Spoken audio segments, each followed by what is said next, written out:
Yeah, good morning, everybody. Can you listen to me, everybody, please? Can you raise your hand?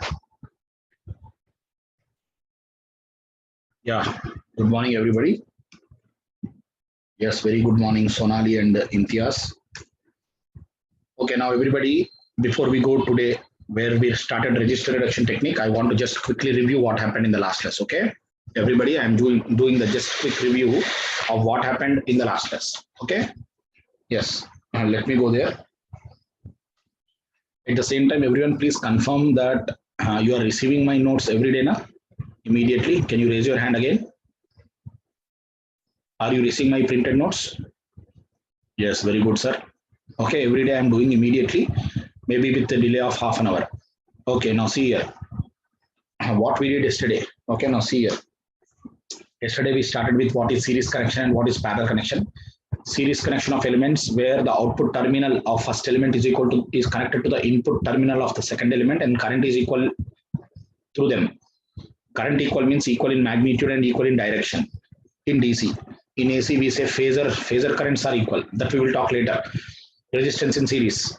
Resultant is greater than the greatest. Inductors in series without mutual inductance, I am writing here. When I teach magnetic circuit chapter, there I will take mutual inductance also. Here I am assuming that the fluxes of both coils are linking themselves and there is no mutual flux linkage. So that is why mutual inductance is absent here. Capacitance in series, resultant is lower than the least. If more elements are there, keep on adding them. Current sources in series of different values, different directions is violating KCL. We cannot do, they don't exist. But if they are practical current sources, you can connect. What is practical current source? See, practical current source have large resistance across them. Then it is okay. But otherwise, ideal current sources of different values cannot be connected in series. It is violation of KCL. But if you still want to connect to current sources in series, make sure that they are equal in magnitude and equal in direction. Then voltage sources of any values with any polarities can be connected in series. Okay, voltage sources of any values and any polarities can be connected in series. Then resistors in parallel. Okay, yeah, for parallel connection of elements. Here, the input terminals are correspondingly connected and the output terminals are correspondingly connected. That means, okay, the connection with both input terminals together and output terminals together correspondingly. Here in parallel connected system, voltage across elements are equal. Resistors in parallel, the resultant is lower than the least. Inductors also, but capacitors in parallel, the resultant is greater than the greatest. And if more elements are there, keep on adding them. Then current sources in parallel is not an issue, sir. But voltage sources of different values and different polarities in parallel is violation of KVL. You cannot connect them, they don't exist. But if they are practical sources with internal resistance, then you can connect. That is why all our alternators are parallel, transformers are parallel, because they have some internal impedance and circulating currents can flow. But here, ideal sources, how can I connect and argue, sir? Mathematically, they don't exist. So in real life also, you cannot do that. But if they are practical sources, yes, you can connect them in parallel. Then I can say bigger source will charge the smaller source, etc. Okay. Then open circuit definition. Yes, in an open circuit, current is zero for any voltage. Resistance of open circuit is infinity. Any series element in any element in series, any passive element. Let me complete it. Yes, any passive element completely in series to open circuit is redundant or neglected. Short circuit. In a short circuit, voltage across short terminals is zero for any current. Resistance of short circuit is zero. Any passive element completely in parallel to short circuit is neglected. Okay. Passive elements only I'm teaching first, sir. Later, when I start Thevenin's, Norton's, when we come to dependent, independent source reduction, there I will teach everything. Then, which is more dangerous and why? Yes, open circuit live wire faults are more dangerous. Yesterday, everyone was telling short circuit, and some students told both. First of all, sir, if proper fuses and circuit breakers are not there, then it is both. But generally, short circuits are always easy to protect by using fuses and circuit breakers.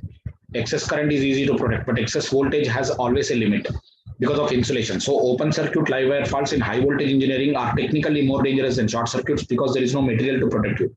However, short circuits can always be protected both at LV level and HV level by using fuses, circuit breakers, current limiting reactors, fire alarms, etc. In case if you don't use them properly, then it is a dangerous thing, but that is ridiculous, sir. As electrical engineers, we need to maintain safety standards. Then I gave one open circuit, I gave one short circuit. Resistance is offered by that path where current can flow. Then conductance. Okay, it is the ability to conduct.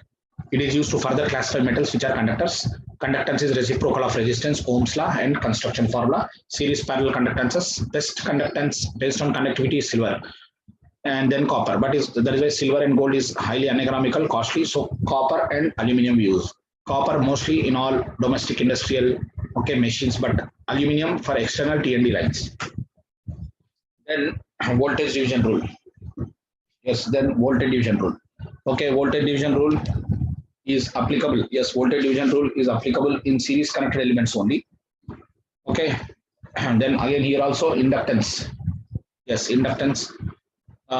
In voltage division rule, voltage division is proportional to resistance. That is why VR1 will be total voltage into R1 by R1 plus R2. VR2 also. Inductance also similar. But in capacitor, V is 1 by C integral IDT, inversely proportional. Small capacitance will have large voltage, large capacitance will have small voltage. Similarly, conductance. Now, if there are more elements in series, okay, 2 elements we understood, but if there are n elements in series, then again voltage division rule, it is same by sum of all the components, but in capacitors reciprocate every term. That is why formulas for resistor, inductor, reactance, and impedance is one set. Conductance, capacitance, susceptance, and admittance is another set. But these four we will study in AC circuit analysis. Okay, reactance, impedance, susceptance, and admittance we will study in which are in 5th chapter called AC steady state. Then current division rule applicable only if elements are parallel. Currents will divide, but in resistor, current division is inversely proportional to resistance. Okay, because larger resistance, small current, smaller resistance, large current. In inductor also, but in capacitor, I is C dV by dt, proportional there. Okay, then in 3 elements, current division. Okay, product of remaining 2 by sum. Capacitor, same formula but reciprocal to it. Then 4 elements also, yes, product of remaining 3 by sum of 3 products. Okay, then here also the set of formulas for resistance, inductance, reactance, and impedance is one set, and conductance, capacitance, susceptance, and admittance is second step. Star to delta, delta to star. Here first delta to star. Okay, how to implement the formulas you remember there. Okay, then yes, after that star to delta. Okay, how to implement again remember. Then here also I want to add. So here also I want to add the formulas for. See here also I want to add this slide, sir.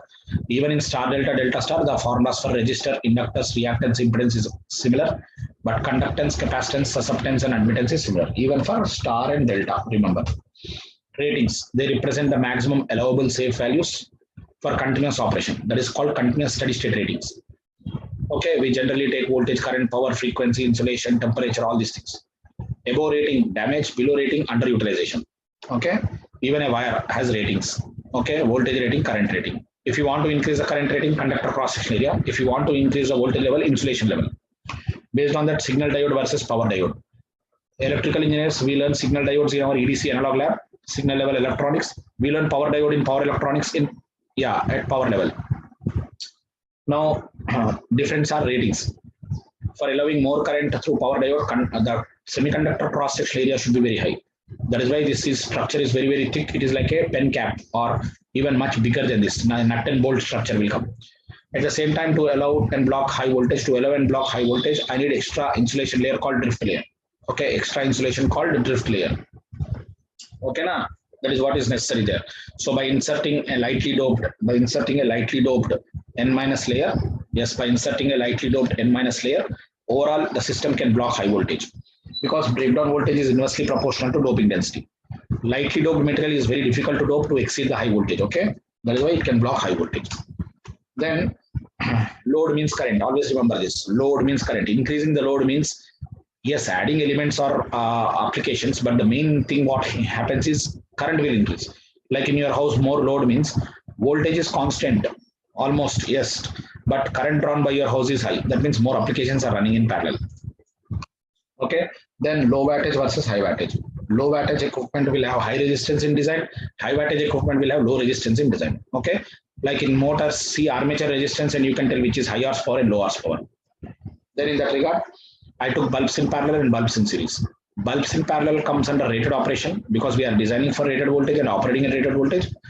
So there, clearly, high wattage bulb will draw more current and I square R product is more. So 60 watt will glow brighter and total power absorbed is addition because rated operation.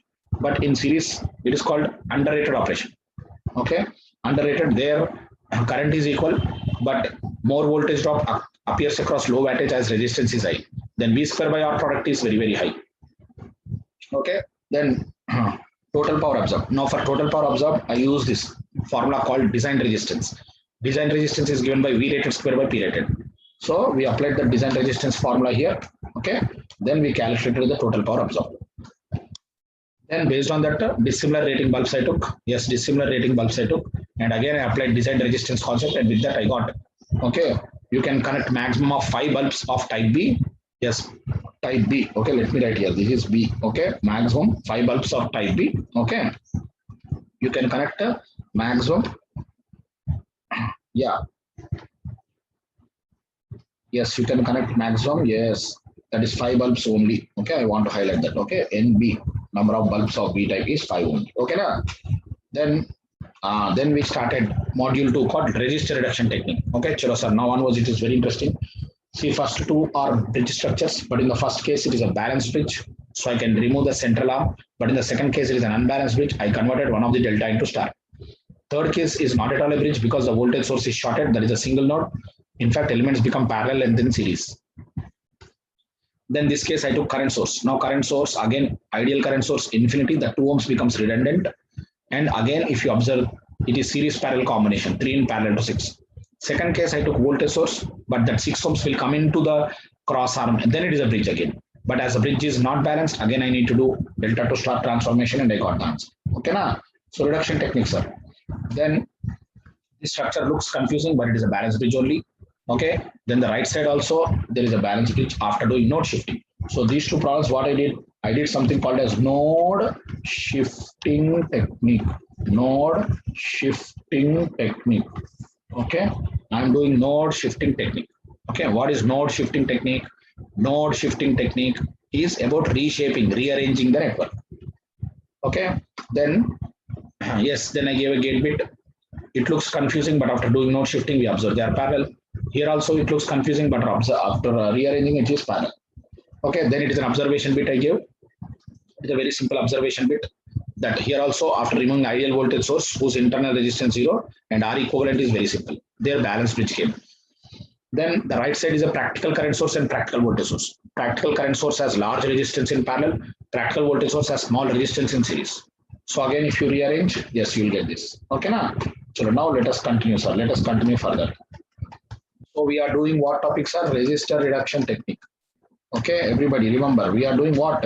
Resistor reduction technique. Okay, we are doing resistor reduction technique. So I'm continuing from there. Yes, I'm giving this problem. I want everyone to see this.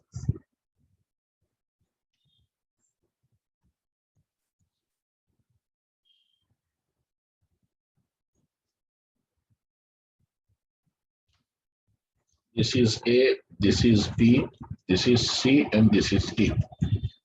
This is 1 ohm, 2 ohm, 3 ohm, and 4 ohm.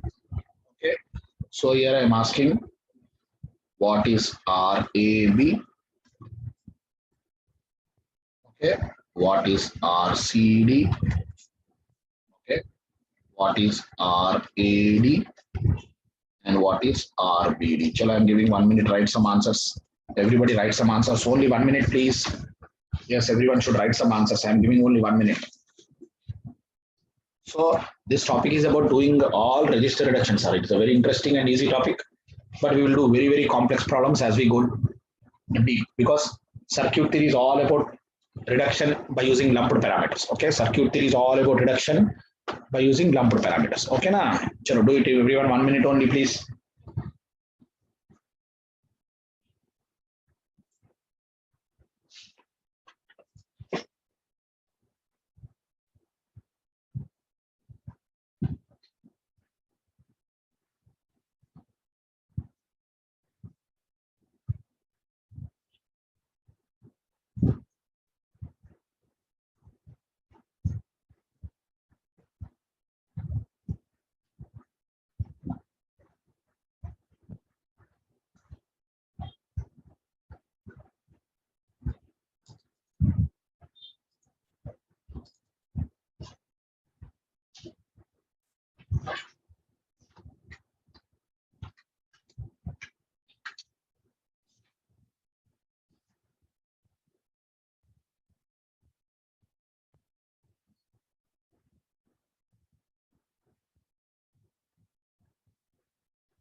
Okay, I'm answering now. See, the intention of asking like this is like we corrected so many things like input impedance, output impedance, transfer impedance. Like such concepts are necessary in electrical engineering, sir.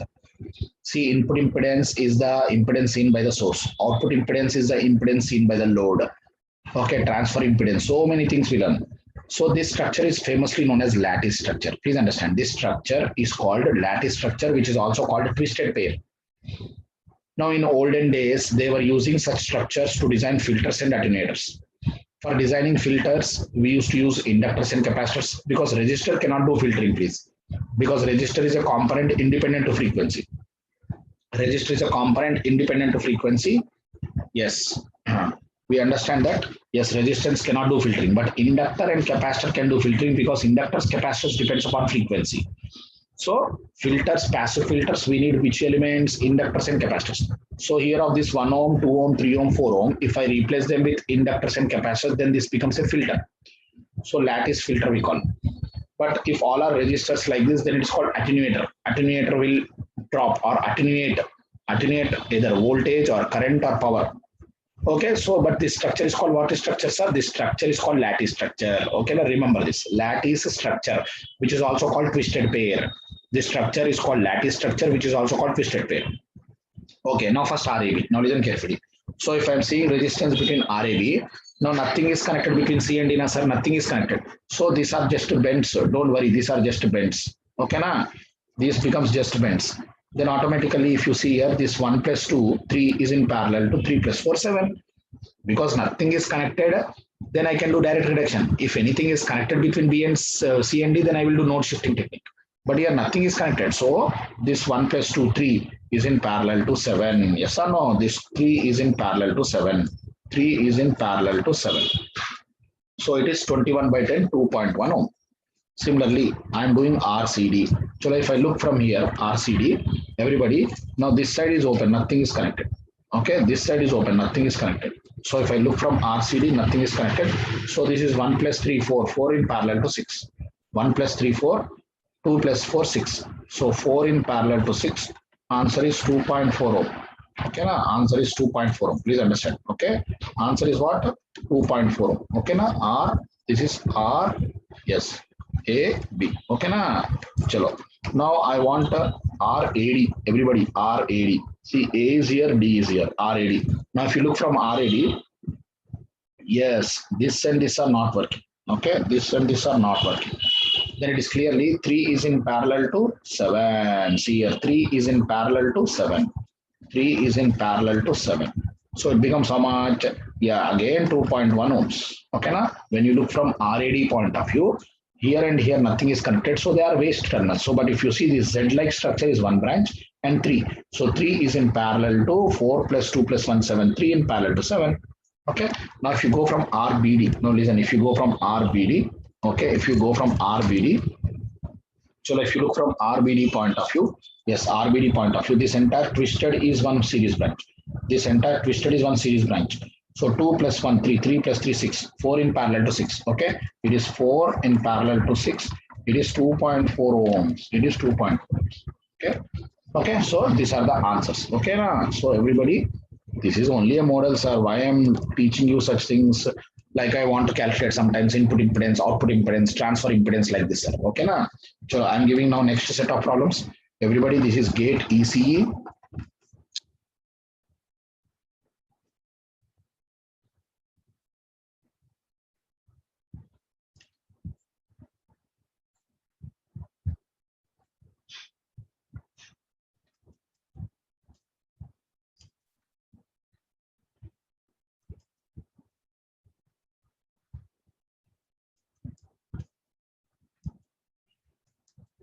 Okay, okay. I will not okay. This was asked like this. This is like 1 ohm. This is 2 ohm. This is 4 ohm, and this is 5 ohm. So what is the resistance seen from here? Then I'm giving IES electrical bit.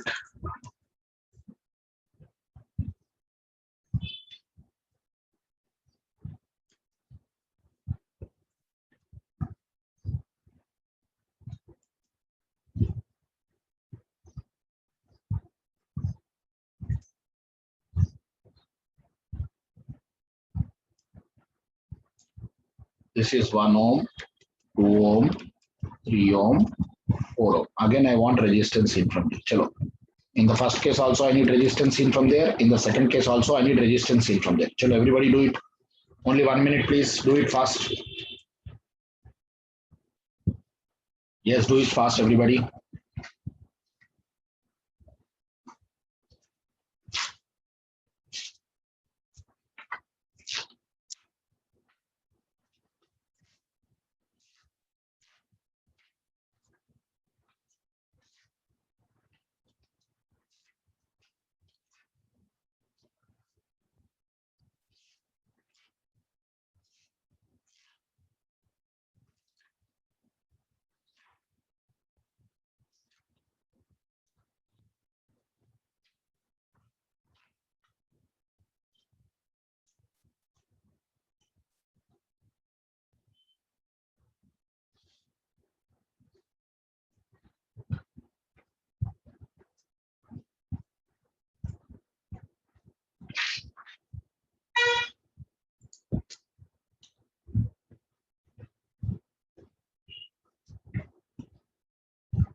Okay, time up, please. I told Nasar I will give only 1 minute. Chalo, everybody stop now. Again, listen.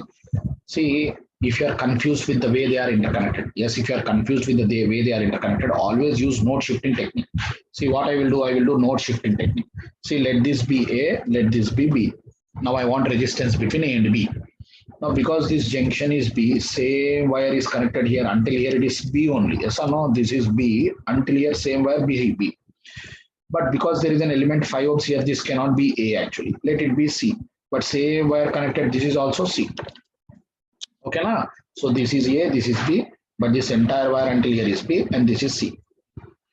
Now I know technically this point and this point and this point are also nodes. Yes, technically this point and this point are also nodes, but they are simple nodes, we can neglect them. Yes, they are simple nodes, we can neglect them. Yes or no? They are simple nodes, we can neglect them. So now if I do node shifting technique, chalo, this is A. Okay, I'm writing here. Yes, this is A and this is B. Okay, and there is one more node C. Now let us do that. So now if you see A to C 5 ohms. Okay, A to C 5 ohms.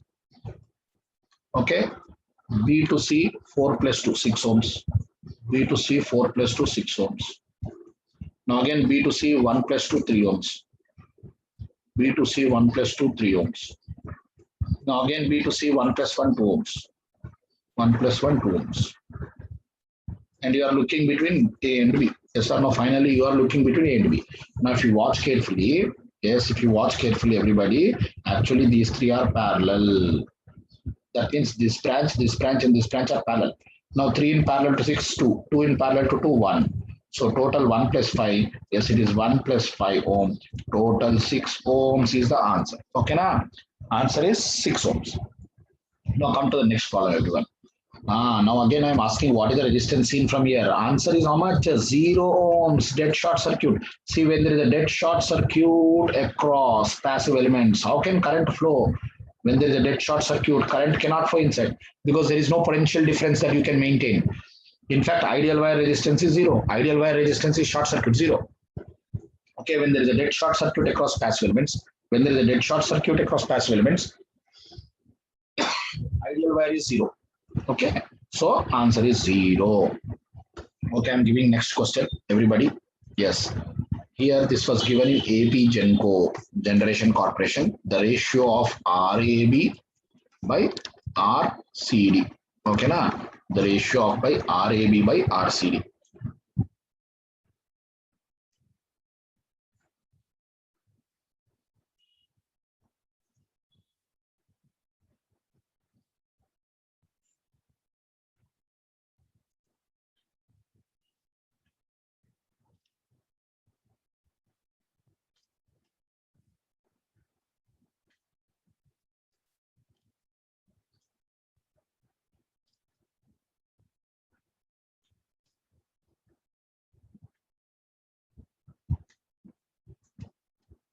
3 ohm, 3 ohm, 3 ohm, 1 ohm, 1 ohm, 1 ohm. Chalo, first I need RAB by RCD. Chalo, again 1 minute everyone, only 1 minute, please try immediately.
Yes, time up. Now listen. See, I need RAB by RCD. See very carefully. First, when you are analyzing from AB point of view, everybody, when you are analyzing first from AB point of view, forget about CD, sir. Okay. But if you look from AB point of view, see, this becomes a balanced bridge, sir. See, everybody, see from here to here, it becomes a balanced bridge where 1 ohm is the cross arm. So imagine, sir, see if it is like this, na, sir, it becomes a bridge only, na. See, when you are analyzing from AB, this branch, okay, AC, AD, DB, BC, and CD becomes a balance bridge because the product of opposite arms. See, 3 into 1. 3 into 1 is equal to 3 into 1. So 3 into 1 is equal to 3 into 1. Bridge is balanced, so current cannot flow through 1. So when you are looking from AB point of view, yes, everyone should understand. If you are looking from AB point of view, this part becomes a balance bridge. Okay, na? When this part becomes a balance bridge, 1 ohm cannot work. So I will remove 1 ohm. So if you are removing 1 ohm, then all are parallel. See, 6 in parallel to 3 in parallel to 2. First of all, 3 plus 3, 6 in parallel to 3 is 2. Now 2 in parallel to 2 is 1. So first of all, I will write RAB is 6 in parallel to 3 in parallel to 2 ohms. It is 1 ohm. That is first thing. Okay, RAB. Okay, now let us understand RCD, everybody. Let us understand RCD point of view. Okay, now I'm removing this confusion of RAB. Now let us come to RCD. Now, when you are analyzing from CD point of view, now this is also simple, but let us be clear, which is balanced bridge, which is parallel, which is series, like that. Now see, to analyze RCD, I'm doing node shifting technique. See, this is C, of course, this is C and this is D. Okay, I'm writing here. And this A and B, I'm writing purposefully like this. So I'm doing shifting the nodes, node shifting. So now if you watch carefully, yes, now C to D already 1 ohm is there. Okay, C to D already how much is there? 1 ohm is there. Okay, then A to C 3 ohms. Okay, A to C 3 ohms. See, I will write like this. A to C, it is 3 ohms. Okay, then B to C is also 3 ohms. Chalo, B to C is also 3 ohms. Okay, then A to D is 1 ohm. See, D is here, A is here. So A to D is also 1 ohm. Okay, this is 1 ohm. This is 1 ohm. Okay, then B to D is 1 ohm. Chalo, B to D is also 1 ohm. Okay, B to D is also 1 ohm. Okay, then A to B is how much? 3 ohms. A to B is 3 ohms. A to B is 3 ohms. Okay, then you are looking between C and D. Then you are looking between C and D. Okay, then you are looking between C and D. Okay, now if you observe carefully, so now if you observe carefully, now if you look from CD point of view, this is a balance bridge and this branch cannot work. Open it. Okay, this is a balance bridge, this cannot work. Open it. Then this 3 plus 1, 4 is in parallel to 4, 2, and 2 is in parallel to 1. So this RCD becomes, see, this 3 plus 1, 4 is in parallel to 4, which is 2 is also in parallel to 1. Okay, 4, 4 parallel to 2 in parallel to 1 becomes 2 by 3. Now the final answer. Now the final answer. RAB by RCD is RAB 1 by 2 by 3. Ratio become 3 by 2. Ratio become 3 by 2. Okay. Take your time, sir. Take your time. If doubts are there, at the end of the session, I will address the doubts. Okay. But understand. See, when you are looking from AB point of view, it is a balance bridge. That cross arm element 1 ohm between C and D is eliminated. But when you are looking from CD point of view, again there is a part of balance bridge. Okay. Yes, again there is a balance bridge. And there again, if you see the 3 ohms between A and B becomes a cross arm element and you can neglect it. Okay. But ratio of RAB by RCD is clearly 3 by 2. Now this is gate 1 mark. Okay, gate 1 mark. Okay, what is current IX? Okay, what is current IX?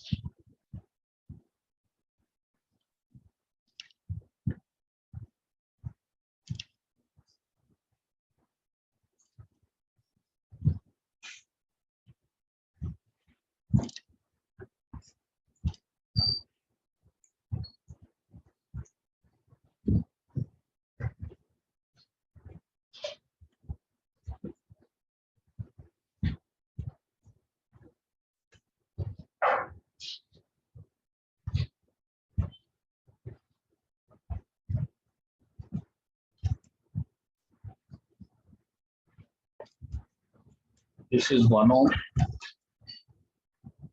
Okay, 16 volts. This is also 1 ohm, 1 ohm. This is 2 ohms. Okay, this cross arm I'm writing neatly. Okay, this element is 2 ohms. But this is 1.5 ohms. 1.5 ohms. Now this is also 1.5 ohms. Then this is 4 ohms and this is 3 ohms and 3 ohms. See, the outermost resistance are 3, then 1.5, 1.5, then 1, 1. This is 2, this is 4. And I need current IX. This is current IX. Current IX is the current flowing or delivered by the source. Current IX is the current delivered by the source. Current IX is the current delivered by the source. Okay, na? And then I'm giving another question. Okay, here also I'm giving another question. This is a gate bit. What is effective DC resistance? Effective DC resistance. Okay, now what is effective DC resistance? Okay, so here I want effective DC resistance.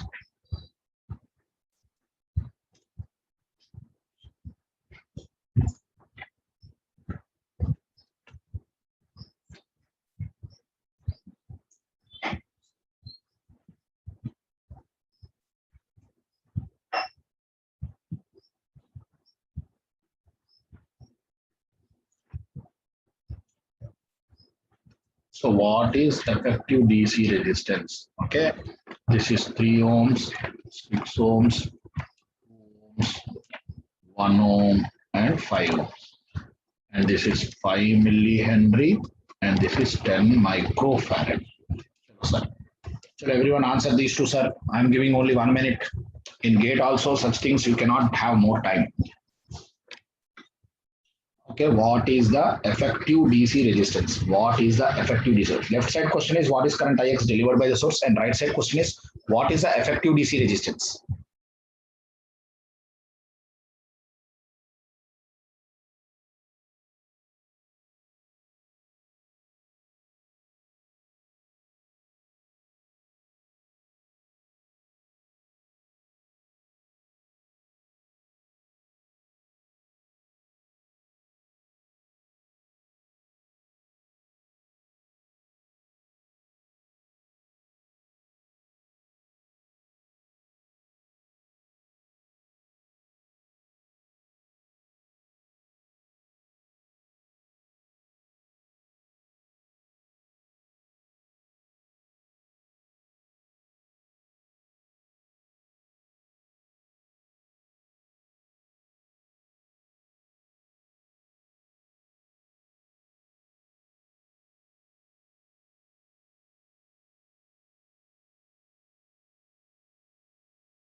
Yes, everybody listen now. Chalo, now everyone listen. I need current Ix.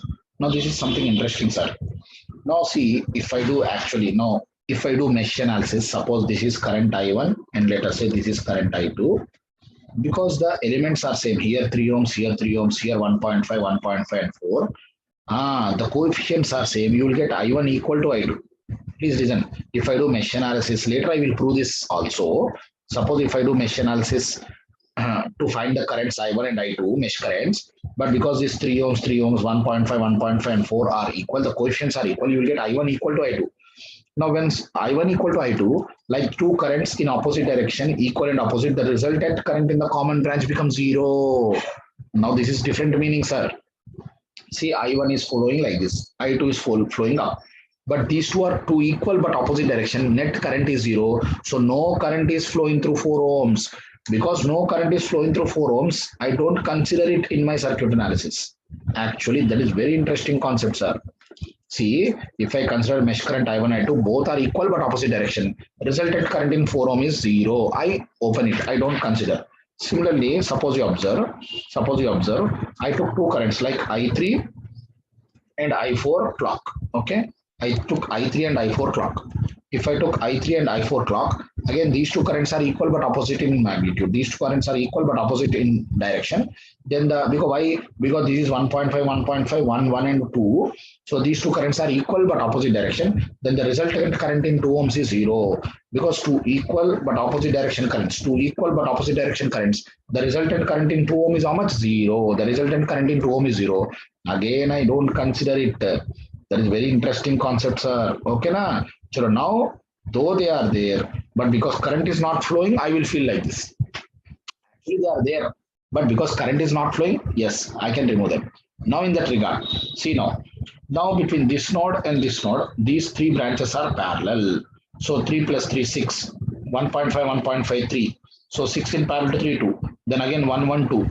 So 2 in parallel to 2, 1. So this 3 plus 3, 6 in parallel to 1.5, 1.5, 3. So 6 in parallel to 3, 2. Now the 2 in parallel to 2, 1. But don't forget this one, sir. So this Ix finally is this 16 volts. See, this 1 ohm is already here. Plus these three branches also 1 ohm. So 16 by 2, 8 amperes. 16 by 2, 8 amperes. Now right side problem is asking effective DC resistance. Effective DC resistance means I am applying ideal DC. Please understand. Effective DC resistance means I am applying what? Ideal DC. Okay, now I am applying ideal DC. Now when you apply ideal DC in steady state, yes, when you apply ideal DC in steady state, inductor acts like short circuit. Whatever may be its value, sir, it acts like short circuit. Okay, in steady state. And capacitor acts like open circuit in steady state.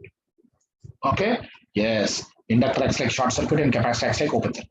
Now if you are analyzing here, this 2 ohms is floating waste. Okay, this 2 ohms is floating waste. Okay, na? And this 3 ohms and 6 ohms, though they are parallel, but there is a short circuit across. There is a short circuit across. So current will bypass and flow only like this.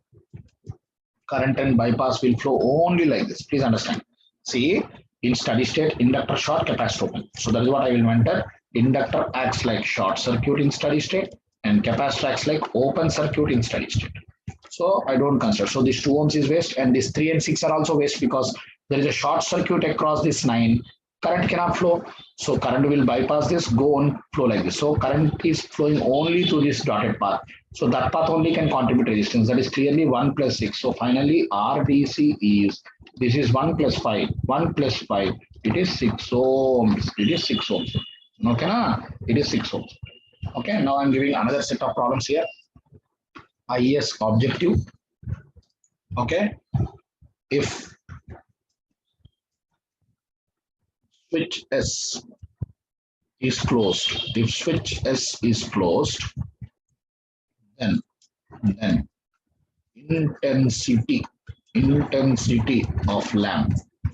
intensity of lamp is dash.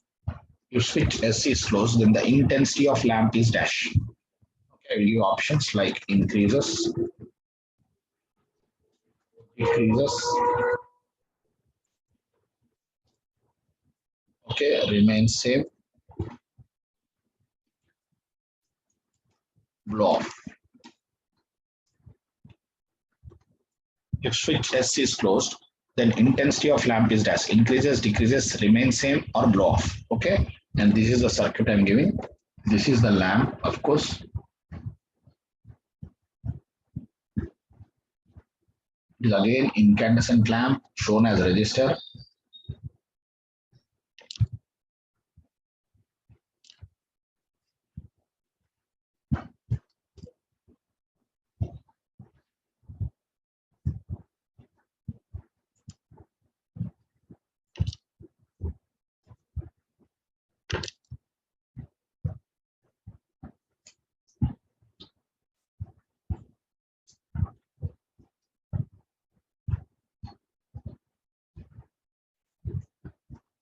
This is supply. This is the lamp.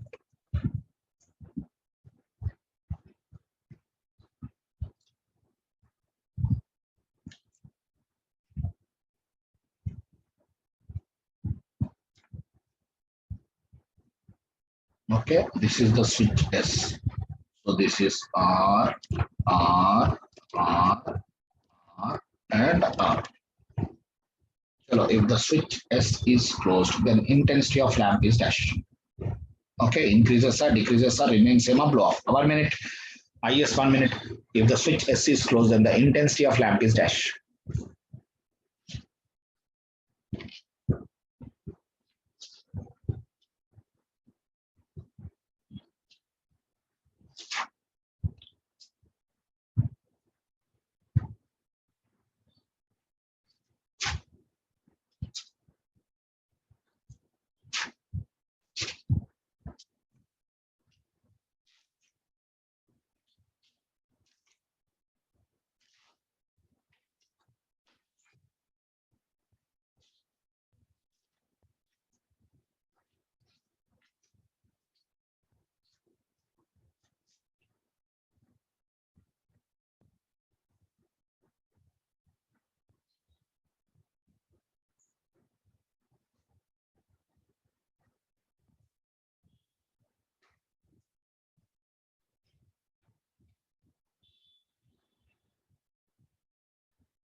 Yes, everybody listen here.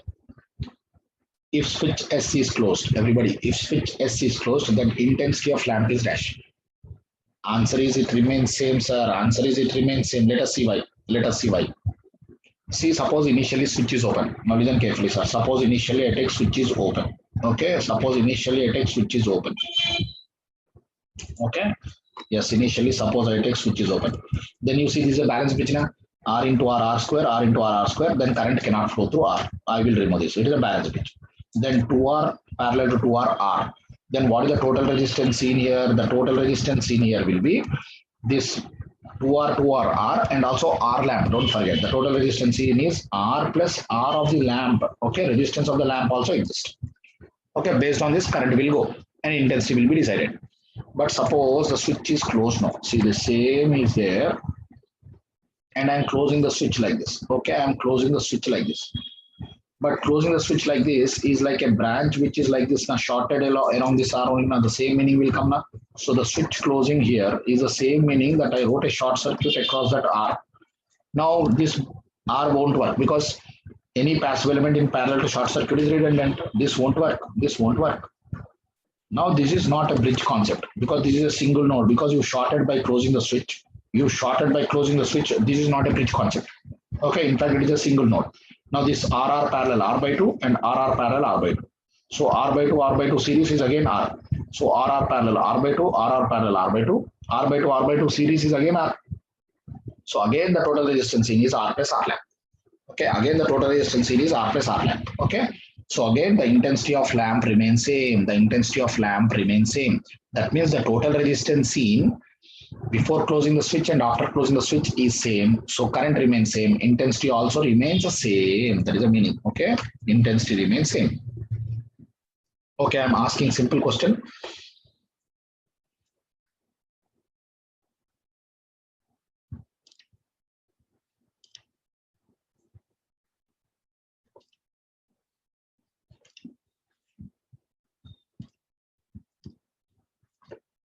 What is the resistance in here, sir?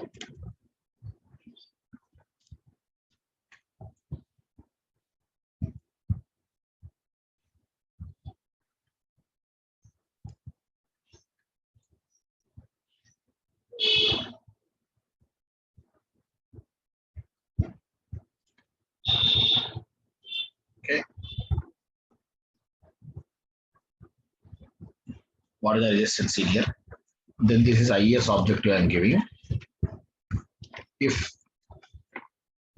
R total is 50 ohms, then R is how much?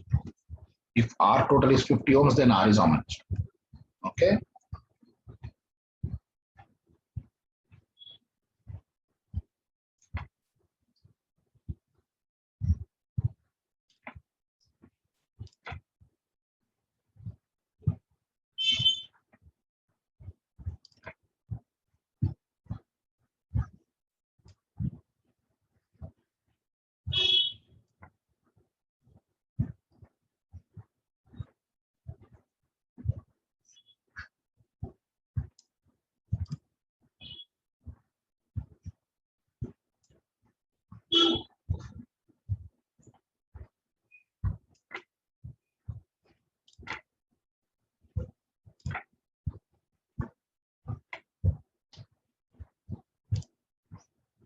This is R total. If R total is 50, R is how much?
Okay, everybody. Chalo, see for the left side circuit. See the left side circuit.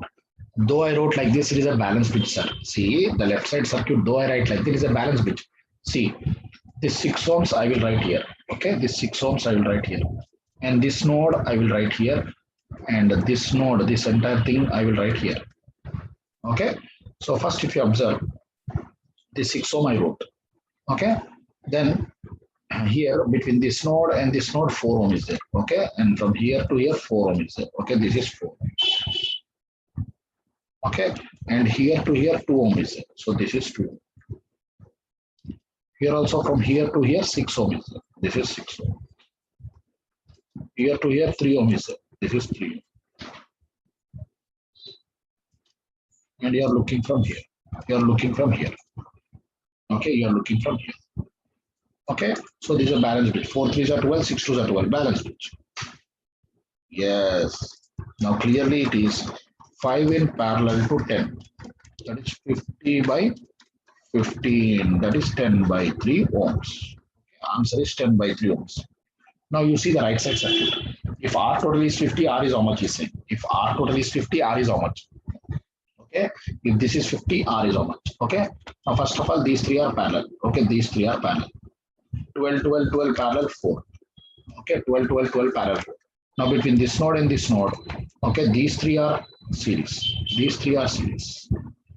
Okay. These three are parallel. 12, 12, 12 parallel 4. Then between these two nodes, this entire thing is series. So 10 plus R plus 4, that is 14 plus R is in series. Now this 14 plus R is in parallel to 60 plus 30. It should be 50. So this R total 50 is equal to this 30 plus 60 in parallel to 14 plus R. 14 plus R. Okay, please understand what I'm trying to do. This R total 50 is equal to 30 plus 16 parallel to 14 plus R. 16 parallel to 14 plus R. Now if you bring here 20 is equal to, now this in parallel to this. 16 to 14 plus R by 74 plus R. 74 plus R. Then I can say these 21s are 23s are. Now if you cross multiply, if you cross multiply, this is 74 plus R is equal to 43s R. 42 plus 3R. Now simply 2R equal to, yes, 2R equal to 74, 42, 32. So R equal to 16 ohms. R equal to 16. Okay, I did not do anything, sir. I just simplified by equating. Okay, R equal to 16 ohms. Clearly we are getting how much? 16 ohms.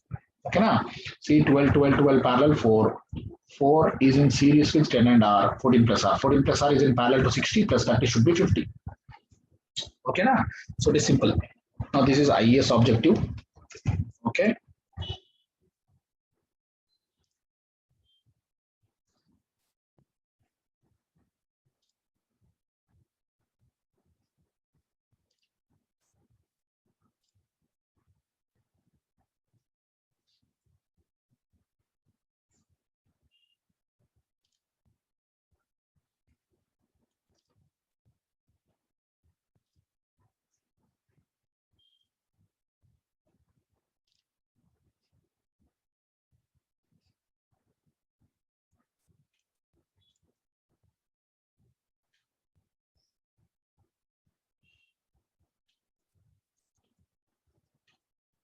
One ohm, 4 ohms, 6 ohms. This is 4 ohm, 5 ohm, 6 ohm, 7 ohms, 8 ohms, 9, 10, and 11. Okay, chalo. I need resistance here. Everybody, yes, I need resistance here. I need resistance here.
Yes, here again, see everybody, see, actually these both structures are not bridges. Yes, first thing you should know, the both the structures are not bridges. Why? Because this is a single node. There is no element here.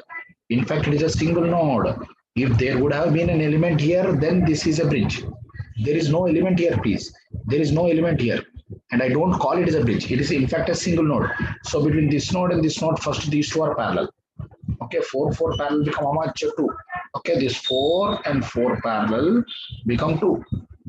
And again between this node and this node, these two are also parallel. This 6 and 6 parallel become 3. 6 and 6 parallel become 3. Now again here interesting, now this is a single node. This is a single node. Okay, but this time the short circuit is across passive elements. These are all redundant. See, this is also a single node, but there is no short circuit across any element directly. Here, this is a short circuit across this passive element. So 10 ohm, 11 ohm, 9 ohm, 8 ohm won't work. So to understand, suppose I give some voltage here. We know current always flow from low potential and come back. Sorry, current always flow from high potential and come back to low potential. Okay, current always flow from high potential and come back to low potential. So the current will go here. Now between these two nodes, these two are parallel, so it will divide equally as they are equal resistors. Again between these two nodes, they are parallel, so again they will divide equally. Then it will go here. Then after reaching here, there is a dead short circuit across passive elements. It will bypass and come back. So this red color path is the path only resistance. So if you observe, that is if you observe, see this is 1 plus 2 plus 3 because this 4 parallel to 3 6 parallel 3. Then again 4 plus 5 plus 6 plus 7. So sigma 1 to 7, it is 28 ohms. It is 28 ohms. Okay. Yes, it is 28 ohms.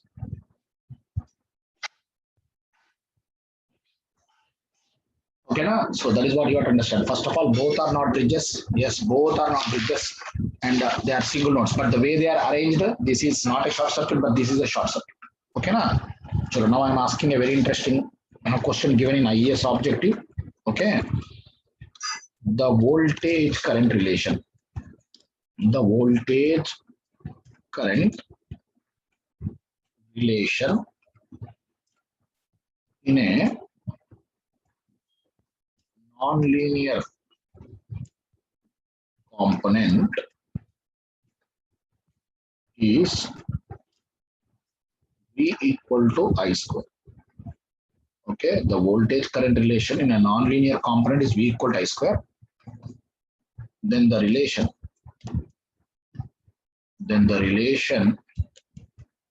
between static resistance Rs,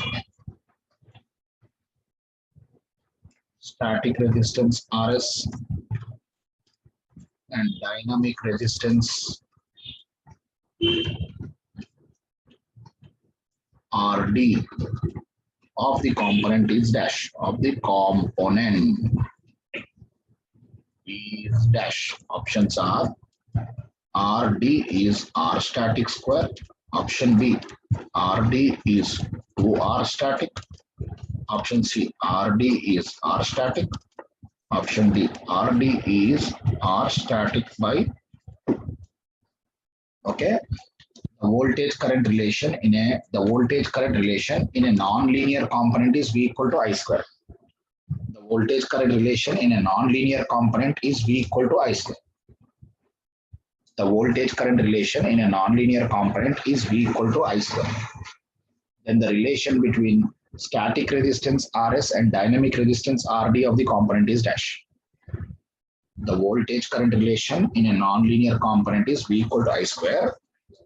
Then the relation between static resistance Rs and dynamic resistance Rd is dash. Okay, so think 1 minute. I am going to explain what is this. I know, see, if some students don't know what is dynamic, etc., I will explain, sir. But whatever you feel right. The voltage current relation in a non-linear component is V equal to I square. Then the relation between static resistance and dynamic resistance is dash.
Okay, now listen, sir. See, what is this static and dynamic resistance? See, static resistance is a steady state resistance at an operating point, but dynamic resistance is due to change in voltage by change in current. See, in many applications like parametric evaluation, we may change like dynamic voltage sources, etc., like function generators. We change input, and correspondingly, the response also will change. So, what is the meaning? Static resistance is a steady state resistance at an operating point, but dynamic resistance is change in voltage by change in current. Now, before we talk about this nonlinear component, yes, because this is not obeying Ohm's law, sir, homogeneity is not there. Now, before we talk about nonlinear, let us take first understanding about linear component. Now, suppose if I take linear component, okay, first to understand, I will take a linear component, okay, linear component. Okay, to understand, I am taking this. Okay, so if you take first linear component which obeys Ohm's law, okay, now suppose I am writing the Ohm's law equation like V equal to IR. Voltage I am taking as y-axis and current I am taking as x-axis. This is only to understand, sir. See, generally we take voltage as x-axis, current as y-axis. Okay, generally we take voltage as x-axis, current as y-axis. But here I am taking voltage as y-axis and current as x-axis. Now here in this regard, okay, in linear component the response is okay. The Ohm's law characteristics are like this. Okay, yes, in a linear component this is the Ohm's law. Now here let us understand what is static resistance and dynamic resistance.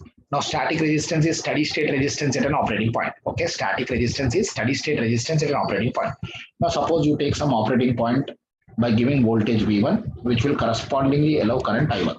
Okay, suppose I give voltage V1 which will correspondingly allow current I1.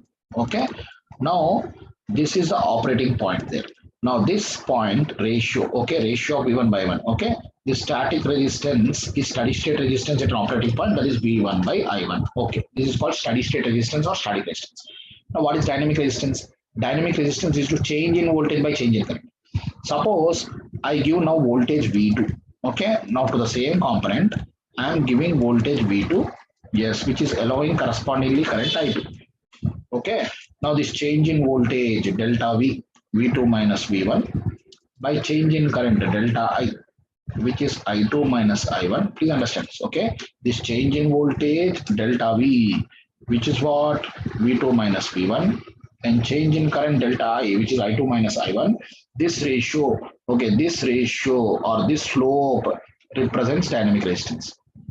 This slope represents dynamic resistance. Okay, na? But here because the component is linear, now listen to this. Because the component is linear, okay, yes, this dynamic resistance is delta V by delta I. Now because the component is linear, slope at a point. Now in mathematics, if a straight line is linear and proportional, now slope at a point like tan theta opposite by adjacent. Okay, in a straight line inclined slope at a point like tan theta opposite V1 by adjacent I1, or slope by 2-point formula like V2 minus V1 by I2 minus I1, both remain same na? Slope at a point like V by I, or slope by 2-point formula like y2 minus y1 by x2 minus x1, both remain same. Since the component is linear, which is obeying homogeneity and proportionality, here slope at a point which is static resistance, or slope by 2-point formula like V2 minus V1 by I2 minus I1 delta V by delta I, both remain same. So I want to conclude that in a linear component, yes, in a linear component, dynamic resistance is equal to static resistance. What is the reason? The reason it is obeying homogeneity or proportionality. Okay, reason it is obeying what? Homogeneity or proportionality. So in a linear component, dynamic resistance is equal to static resistance. That is why we never study something new. But this is a non-linear component. Now let us come to our example. Now let us come to our question. Our question, that is a non-linear component. It is a non-linear component. Okay, whose voltage current relation is V equal to I square E. So let us understand this. Let us plot this. Now if you observe this V equal to I square, I will take voltage as y-axis, current as x-axis. Okay, I will take like this. Okay, now if you observe, yes, now if you observe everybody, yes, if you observe this, sure, now I is 0, V is 0. Suppose I is 1, V is also 1. But if I is 2, V become 4. Okay, now V become 4. So if you plot this interestingly, this point like this, the current will shoot like parabolic image. So this is clearly what is a non-linear component. This is clearly non-linear. Now let us understand. Okay, let us understand what is happening now. Yes. Now here also let us measure static resistance versus dynamic resistance. Okay, now static resistance is a steady state resistance at an operating point. Suppose I take here V1, which is allowing current I1. Okay, which is allowing current I1. Now that ratio of V1 by I1, okay, that ratio of V1 by I1 is static resistance or steady state resistance at an operating point. That ratio of V1 by I1 is static resistance or steady state resistance, that is V1 by I1. Okay, now V1 by I1. Now dynamic resistance, change in voltage by change in current. Suppose I give another operating point V2, okay, which is allowing current I2, this delta V, okay, this delta V, okay, which is V2 minus V1 by delta I, which is I2 minus I1. This slope represents what? Dynamic resistance slope. This slope represents what? Dynamic resistance slope, RD, which is delta V by delta I.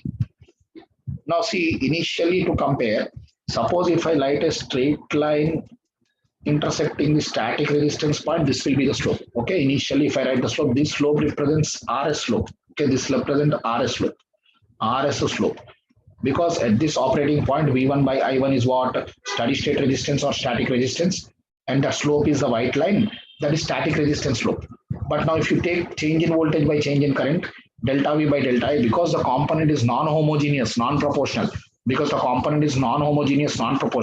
this yellow line is not coinciding with white line. So dynamic resistance is different in this case. Yes or no? Different. Now clearly, this yellow line slope and white line slope, are they equal? No. But yellow line slope is greater than white line slope. So clearly here, dynamic resistance is greater than static resistance. One thing we observed here. So the observation here is, yes,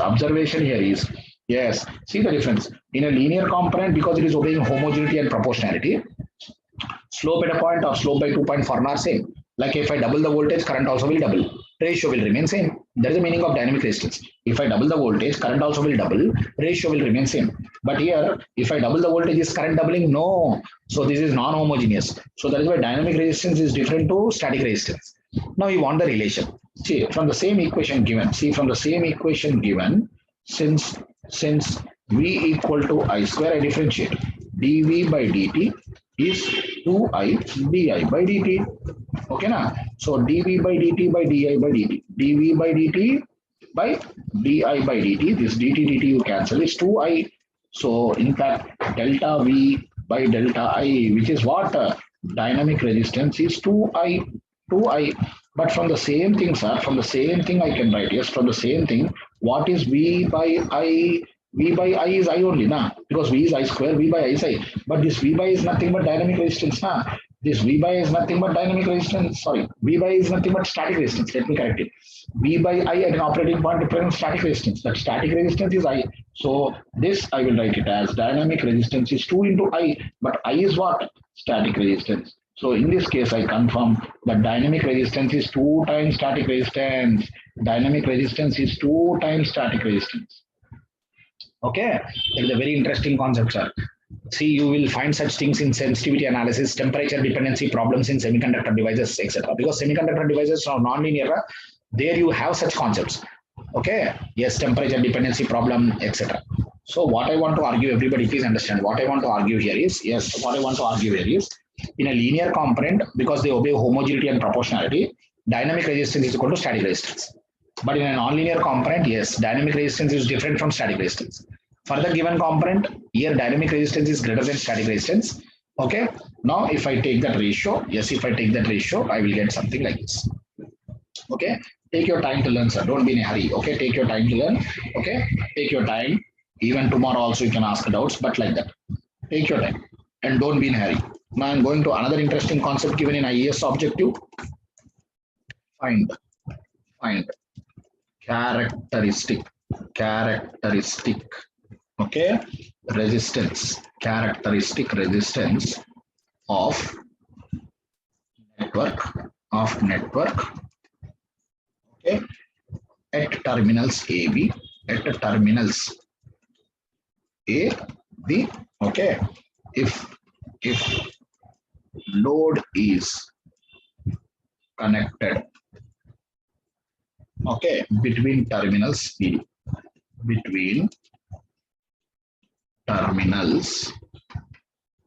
CD. Find the characteristic resistance of terminals of network at terminals AB if load is connected between terminals CD. Okay.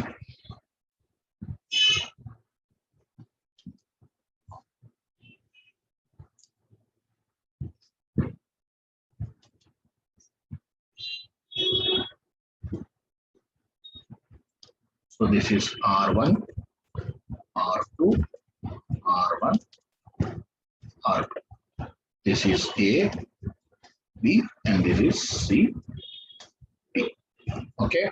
Find the characteristic resistance of network between AB if load is connected between terminals CD. Okay, this is another important term called characteristic resistance. Characteristic resistance. Try, sir. Otherwise, I will explain. Don't worry. Try immediately.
Now here let us understand what is the meaning of characteristic resistance. Now listen carefully, sir. Let us understand what is this characteristic resistance.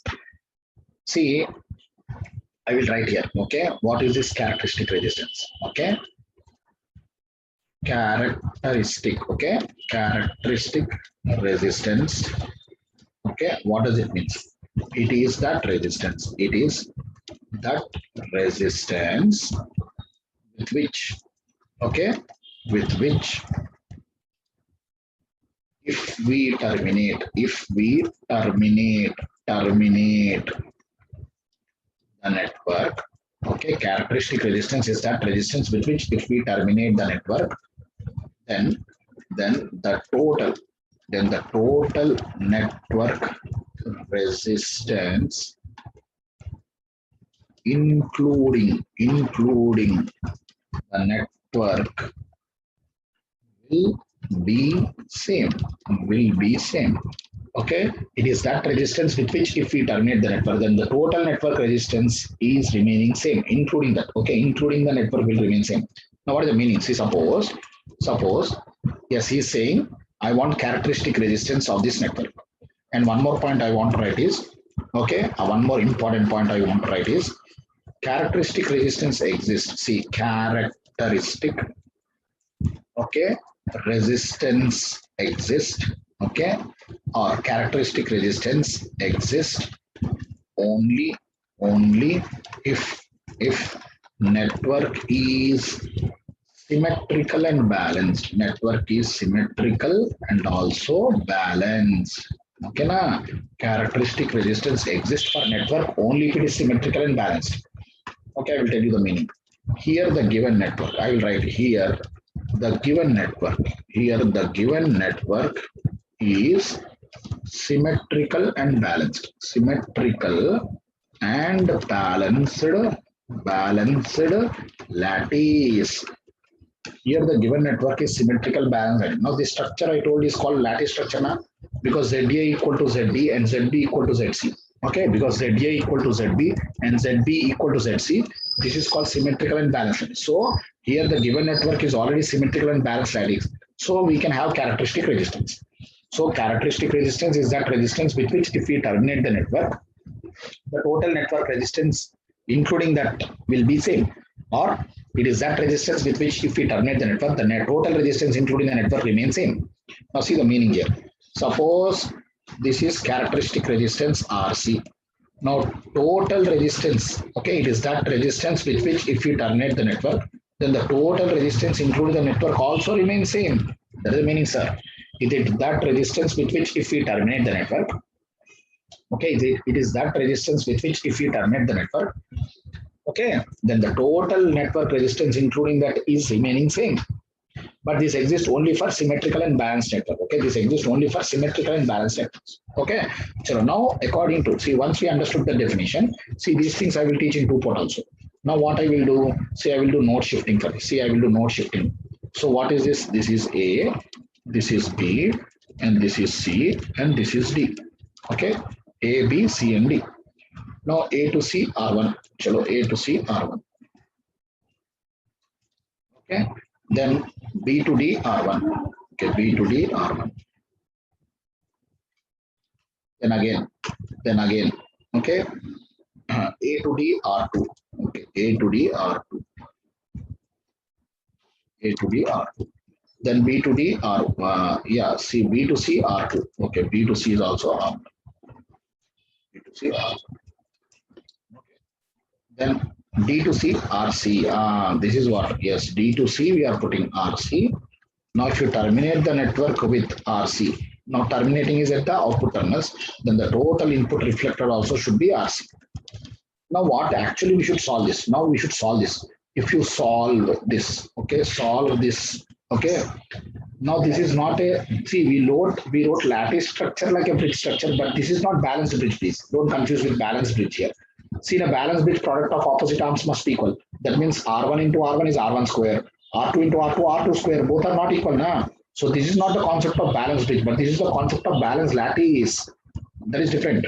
So this, again, I will teach you in 2-port networks. So what I want to say, so according to the definition, characteristic resistance is that resistance with which if we terminate the network, then the total network resistance also will be same. The total network resistance also will be same.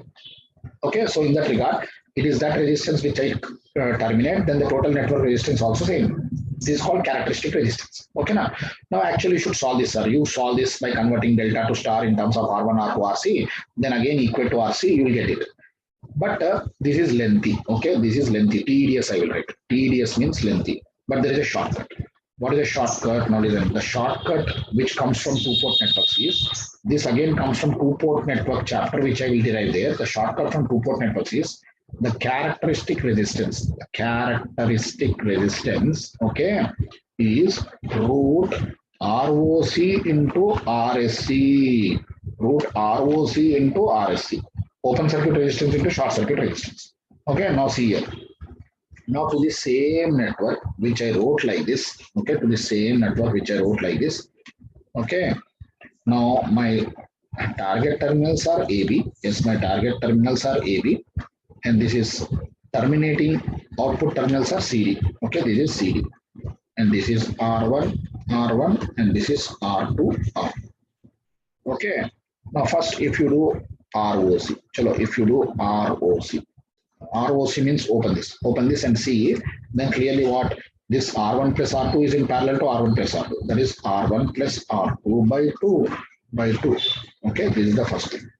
Then if you go to RSC, okay, then if you go to RSC, okay, if you go to RSC, now short circuit and see. See if you short here, if you short here and see, okay, if you short here and see, then these two become parallel, R1, R2, and again parallel. So that becomes R1, R2 in parallel to R1, R2, and then series. That is 2 R1, R2 by R1 plus R2. 2 R1, R2 by R1 plus R2. Okay, R1, R2 by R1 plus R2 into 2.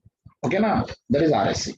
Now finally, what is the characteristic resistance? Root ROC into RSC. That is root ROC, that is R1 plus R2 by 2 into RSC. That is 2 R1 R2 by R1 plus R2. Now if you remove that, now if you remove that, 2 will go, this will go. So R characteristic is root R1 R2 ohms. This is the final answer. I will repeat, sir, everyone listen.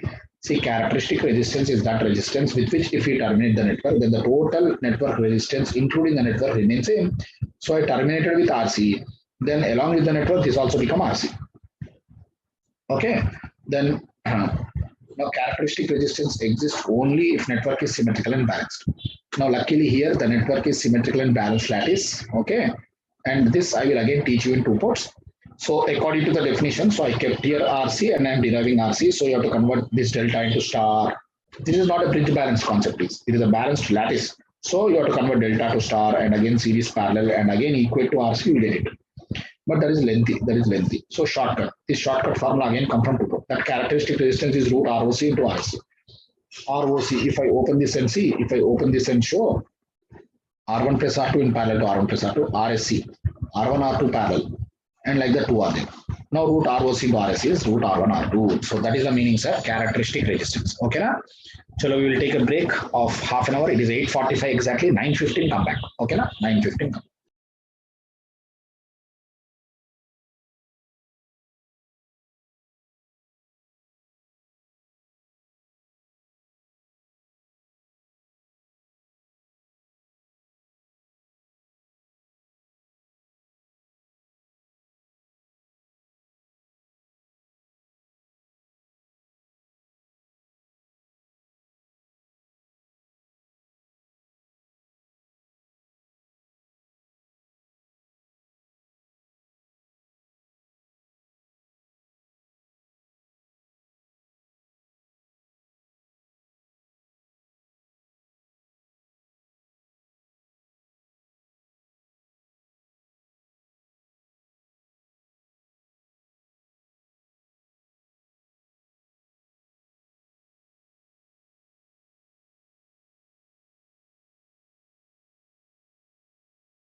Yes, everybody, welcome back. Still some students need to join. We are doing register reduction techniques.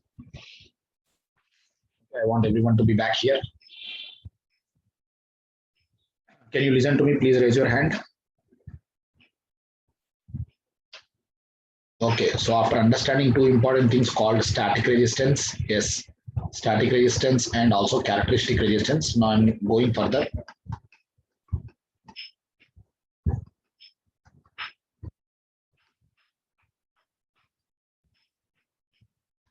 Okay, now this is a gate question and it is an infinite ladder where every branch is 2 ohms. Where every branch is 2 ohms. Okay, yes, each branch is 2 ohms.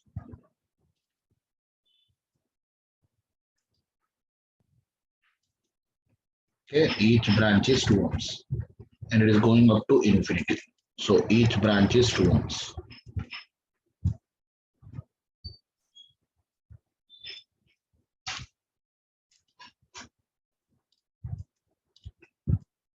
And I want total R. Yes, if each branch is 2 ohms, I need total R. Okay, yes, if each branch is 2 ohms, I need total R. Now, this is a mathematical model. What does it mean? Maybe it is a very long distance transmission line and each 1 kilometer is segmented as 2 ohms, like a single phase 2-core cable. Okay, like that. See, students ask me, sir, why are you teaching such things, sir? What is a MASA? See, it is a, I told first day itself that network theory models physical systems into lumped parameters. Maybe it is a very, very long line, sir, some 1,000 kilometers, like a single phase 2-core cable, like line neutral, where each segment or each 1 kilometer is like 2 ohm, 2 ohm, 2 ohm, 2 ohm, like that. And written also neutral 2 ohm, 2 ohm, 2 ohm. But this is a yeah, insulation resistance. Between line and neutral, there will be insulation in the cable, na? Like insulation. Actually, insulation resistance can be in mega ohm, giga ohm also, but he gave some values. So if someone asks me, sir, what is this representing? I gave you an example. It is a very long distance single phase 2-core cable where each kilometer is segmented as lumped parameter into 2 ohms, like that. When I want the resistance between two terminals. Okay, na? Now in mathematics, we know that infinity is such a large number that infinity plus and minus 1 is infinity. So infinity plus or minus 1 is infinity. Now I want resistance between these two terminals. But if you observe, now this segment of the network keeps repeating. Now this is a periodic sequence like this C section. Okay, you see C section. This is like infinity. So if this is R, now listen, if this is R, if I remove one segment also, this also becomes R now. Okay, if this is R, if I remove one segment, this also is R because infinity minus 1 is infinity. So if this is R, if you remove one periodic segment, this is also R because infinity minus 1 is infinity. So now what I will do, okay, this R I want, okay, this R I want, okay, na? But yeah, I removed one, then this also becomes R na? Yes, this also becomes R because infinity minus 1 is infinity. So if this is R, you remove this also become R. Now I'm connecting back. So what I did, see, what I did from this infinite ladder, I removed one segment, then this also become R because infinity minus 1 is infinity. Then I lump it, okay, and I added the segment back. So technically what I did, I removed one periodic segment, I lumped it and I added it back. I removed one periodic segment, okay, I lumped this and I added back. I did not do any technical change, huh? But mathematical modeling is helping us that infinity minus 1 is infinity and then infinity plus 1 is also infinity. Infinity minus 1, here minus 1 means the periodic segment which is repeating, sir. Infinity minus 1 is infinity and infinity plus 1 is also infinity. Here plus 1 is again adding the periodic segment to the rest of the network. So infinity minus 1 is infinity plus 1 is infinity. So I'm solving this. Okay, if I solve this R is equal to 4 plus 2 in parallel to R. Okay, this R equal to 4 plus 2 in parallel to R. So R equal to 4 plus 2R by 2 plus R. So if you cross multiply, R square plus 2R is equal to 8 plus 4R plus 2R. Okay, now we remove this. So R square minus 4R minus 8 equal to 0. Okay, now? 0. Now if you solve this, yes, R is, now if you solve this, R is minus B plus and minus root of, okay, minus B plus and minus root of B square, okay, B square minus 4AC by 2A by 2 into A. So this becomes how much now? Okay, 4 plus and minus, this is 16, 32, 48. 48 is 16 into 3 na? So 4 root 3 by 2. So this R will be 2 plus and minus 2 root 3 ohms. Okay, now we got the answer, but physical understanding is equally important. So infinity minus 1 is infinity. So to this infinite periodic segment, I removed one segment, like infinity minus 1 is infinity. Infinity plus 1 is also infinity. So infinity minus 1 is infinity, infinity plus 1 is infinity. Then I solved it, I got R. But sir, now you see, when all are linear passive bilateral, see when all resistors are linear passive bilateral. Yes, please understand, when all resistors are linear passive bilateral, R should be positive. R total should be positive. Yes or no? Yes, R total should be positive. Because I told you, see in Ohm's law representation, yes, when all are linear positive bilateral, slope is positive. Slope is positive means R should be positive. So finally, conclusion, this R is 2 plus 2 root 3 ohms. R is 2 plus 2 root 3 ohms. R is 2 plus 2 root 3 ohms. Okay, na? R is 2 plus 2 root 3 ohms. Okay, that is the meaning there. Okay, so now I'm giving IES objective, sir. On this model, so I'm giving IES objective. Everybody, this IES objective is okay. Now I'm giving capacitors. Okay, chalo. This is the question given in IES 2015 for electrical. Again, it is an infinite ladder. Yes, it is an infinite ladder.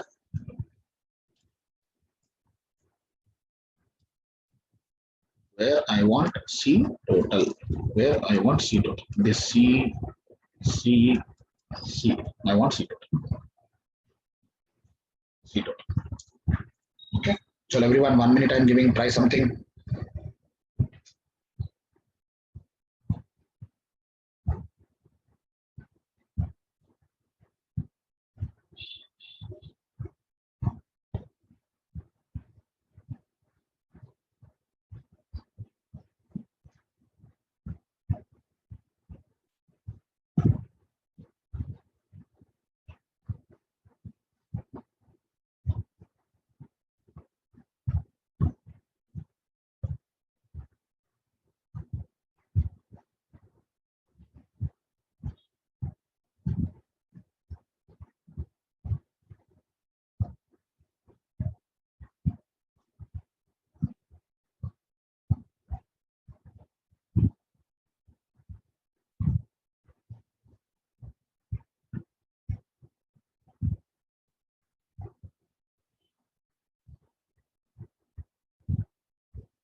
So here again, it is an infinite ladder of capacitors. Okay, it is an infinite ladder of what? Capacitors. Okay, this is an infinite ladder of capacitors. So again, if you observe, yes, this is the target terminals and this is the periodic pattern which is repeating. Okay, this is a periodic pattern which is repeating up to infinity. Okay. Yes, this is a periodic pattern which is getting repeated up to infinity. So here also, if this is C total, this also becomes C total. Yes or no? Infinity minus 1 is infinity. Okay, so first I will lump this. So this is C total. Okay, this is C total. So now I'm connecting this back. I'm connecting this back. Okay, I'm connecting this back where I removed it. Okay, I'm connecting it back. Okay, so what is the concept here also? See, infinity minus 1 is infinity. That is, if this is C total, you remove 1, this is also C total. Now infinity plus 1 is also infinity. So I removed one segment, I lumped it and I am adding back. I removed one segment, I lumped it and I'm adding back. That is what I did here. Okay, now. So now in this regard, I am solving this again. The C total is, okay, sorry, here capacity is not there, let me correct it. This C total is, okay, now listen, this C is in series to, this C is in series to, these two in parallel, na? That is C total plus C. Because in capacitor series parallel formula is ulta sa. This C total will be, now these two series na, this is C total plus C square by this plus this, 2C plus C total. So if you cross multiply, C total square plus 2C total is equal to C total plus C square.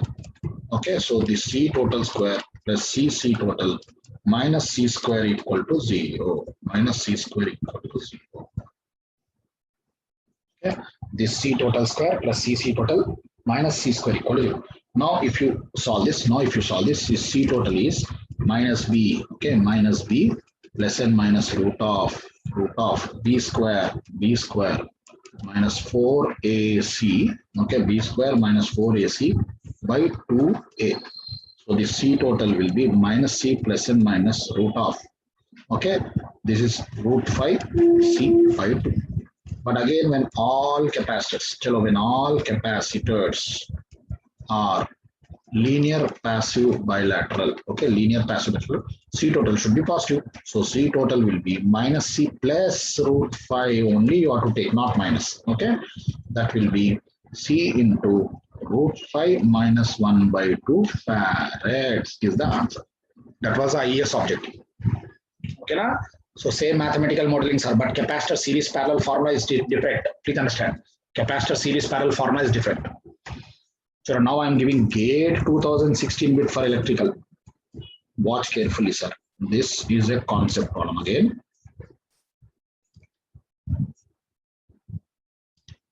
All models I am covering at one place.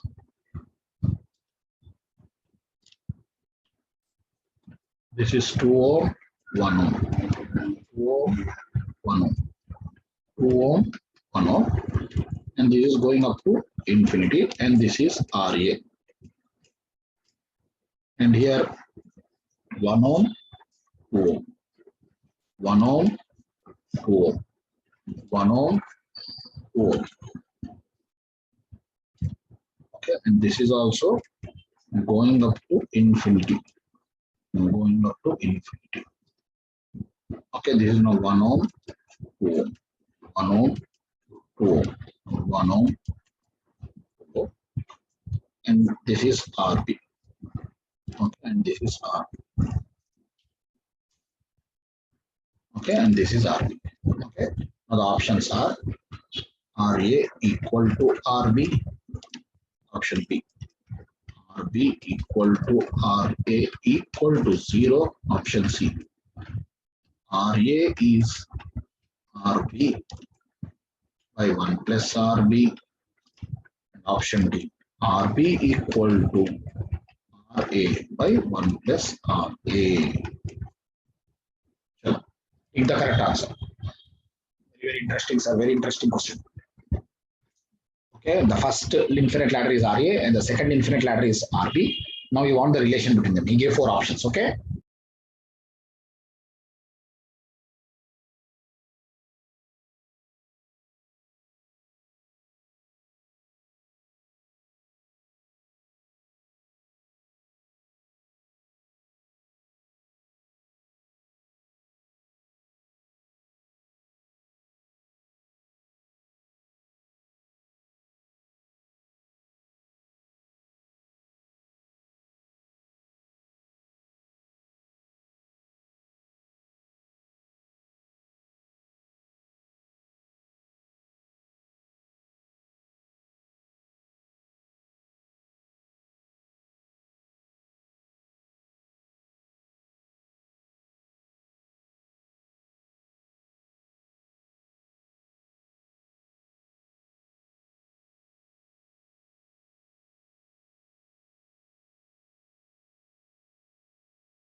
Yes, everyone sees, sir. See, both are infinite ladders, but see the concept. No need to do rigorously. See, if you do in a normal way, which I thought, see, these are my target terminals for RA and these are my target terminals for RB. But here the periodic repeating pattern is like this. Yes or no? Here the periodic repeating pattern is like this. Here the periodic repeating pattern is like this. Ulta. Okay? Yes.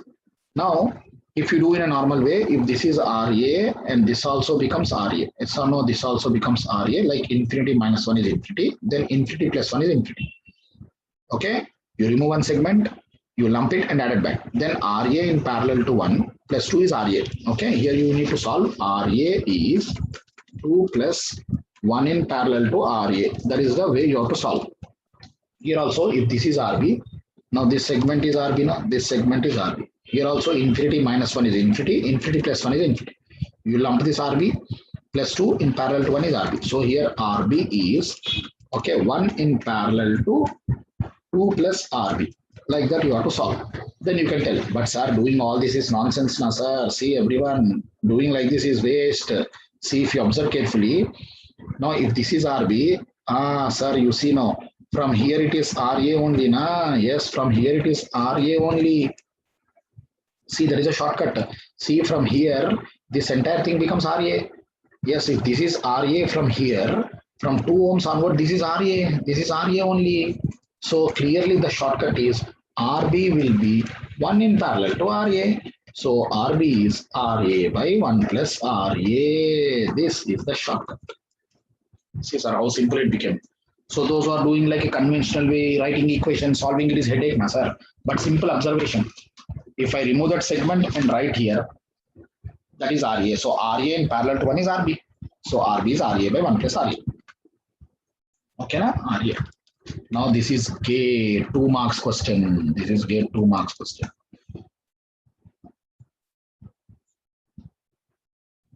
Slowly I'm increasing the standard, sir, but I'm covering all the models.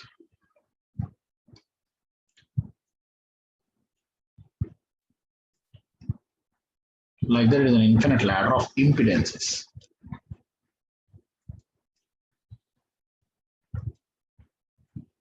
I want the total impedance Z. This is J9, J6 minus J2, J9, J6 minus J2, J9, J6 minus J2, like that up to infinity. Okay, na? And options are J2 minus J3, J12 minus J12. And the options also equal. Okay, chalo. Everyone 2 minutes, try to solve something 2 minutes immediately.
Yes, everybody listen now.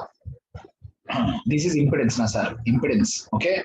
So here again, if you observe very carefully, yes, these are my target terminals, and this is a periodic pattern which is repeating itself. So I told na sir, if this is Z, this also becomes Z. Okay, this also becomes Z. So first I will lump this. Okay, first I will lump this into Z ohms. Okay, and now I am connecting my segment back.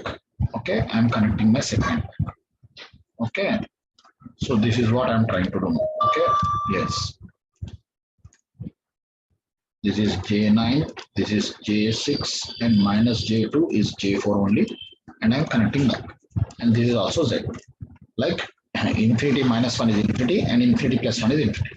So this Z is equal to J9 plus J9 plus. Now these two are in series now, sir. J6 minus J2 is J4. So J4 in parallel to Z. Okay, if this is Z, J9 plus J4 in parallel to Z. So this Z is J9 plus, okay, this into this, J4Z by this plus this, J plus Z plus J. So Z square plus J4Z is equal to J9Z, okay, minus 36 plus J4Z. You remove this. So Z square, okay, minus J9Z plus 36 equal to 0. I'm solving this. The Z is minus B is, yeah, J9, okay, minus B plus and minus root of B square, okay. Yes, minus plus J square is again minus 1, minus 81 B square minus 481. So let me write neatly. 9 square na minus 81 minus 4AC 4AC 4AC by 2A by 2A. Okay, na? So this Z will be J9 plus and minus. Now 36 into 4, 144, 81. Okay, 225 root minus 225 by 2. So this is J9 plus and minus. This is J15 by 2. So if you take plus, yes, it is 24 J12. Okay, if you take minus, okay, if you take minus, minus J3. If you take minus, minus J3. So here technically both are mathematically possible answer. Here technically both are correct. If you take plus 24 by 2, 12. If you take minus, minus 6 by 2, minus 3.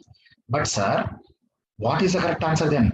But look at this, sir. But look at the network. But look at the network. See, all the series arms are inductive. Yes or no? Because J9, J9, J9.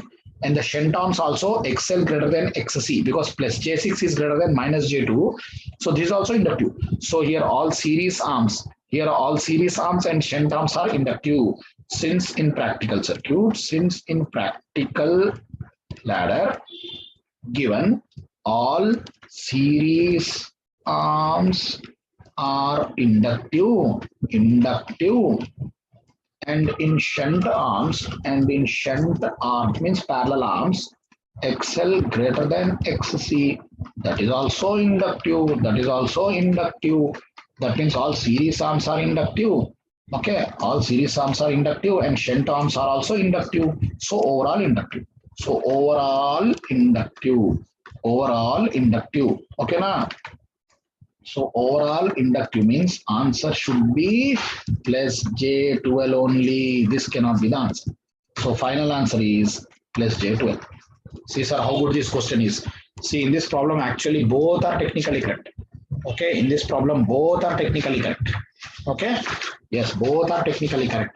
But how to take the answer? Because all series arms are inductive and shunt arms are also inductive. Overall network is also inductive. Okay, overall network is inductive. So that is why answer is this. Okay, na? J12. It's a very good problem, na, sir. So now I am coming to more important network. Find RAB. Now find RAB.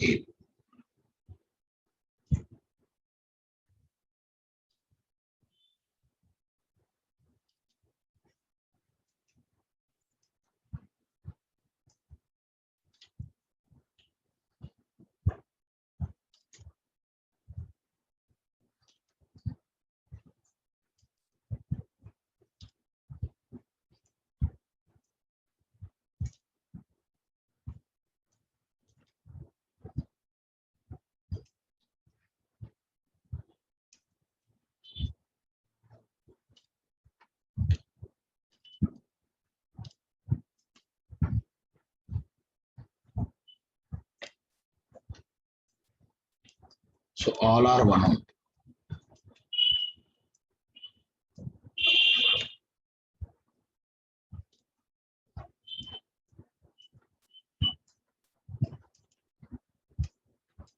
Okay, all are one ohms and I want RAB. Chalo, everyone, I'm giving 1 minute, try something. It is a symmetrical cube where all the branches are one ohm and is asking the resistance between two opposite nodes, opposite corner nodes. Okay, yes, of the entire cube, RAB.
Now these symmetrical cubes are very, very interesting.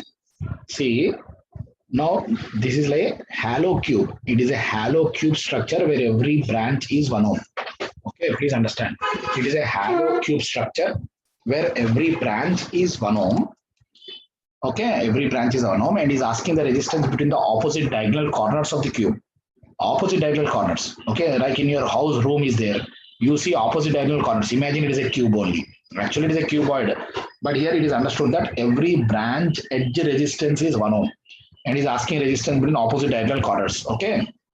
Now it is a concept problem, sir. Very, very interesting concept problem. See, normal way, okay, lengthy way, okay, like conventional way is what to do. First, make it planar. You know, we already know this is planar network. Yes or no? First, represent as a planar by doing node shifting and do star to delta and delta to star transformations many times. You will get it. So conventional way is first this make it a planar network. Okay, now you know how to make it planar. I already told this example now. Use node shifting techniques, make it planar, and you do star to delta. Like this is a star point between these three nodes. Okay, and this is the star point between these three nodes. and you can convert star to delta, delta to star to delta, delta to star. Okay, na? Like that you can do. Okay, then you will get the answer. But there is a very lengthy process. Then what is the shortcut? Yes, the logic here is apply Ohm's law. Logic here is apply Ohm's law. See, sir, what I am doing, Ohm's law. Now, sir, if any complex network is there which is not easy to reduce, then what I will do, I will apply Ohm's law. What is Ohm's law? Okay, let me give a small test voltage V. Okay, let me give a small test voltage V, and depending upon the network resistance, current I will flow. Now, according to Ohm's law or multimeter method, this R is equal to voltage by current. So if I can get that voltage by current ratio also is resistance only, na? Yes, multimeter does this trick only, sir. Multimeter is actually not calculating like series or parallel or star delta like that. Multimeter will just implement what? Multimeter will just implement Ohm's law. Yes, please understand. Multimeter will just implement what? Ohm's law. So if the network is very tough, not reducible, okay, at the target terminals, I will give voltage. Okay, at the target terminals, I will give voltage and find current. That ratio of voltage by current is resistance. Yes, the ratio of voltage by current will be resistance. Understood? Yes, the ratio of voltage by current will be resistance. Okay, so that is the concept I am doing here. Okay, yes, what I will do, I will try to implement Ohm's law.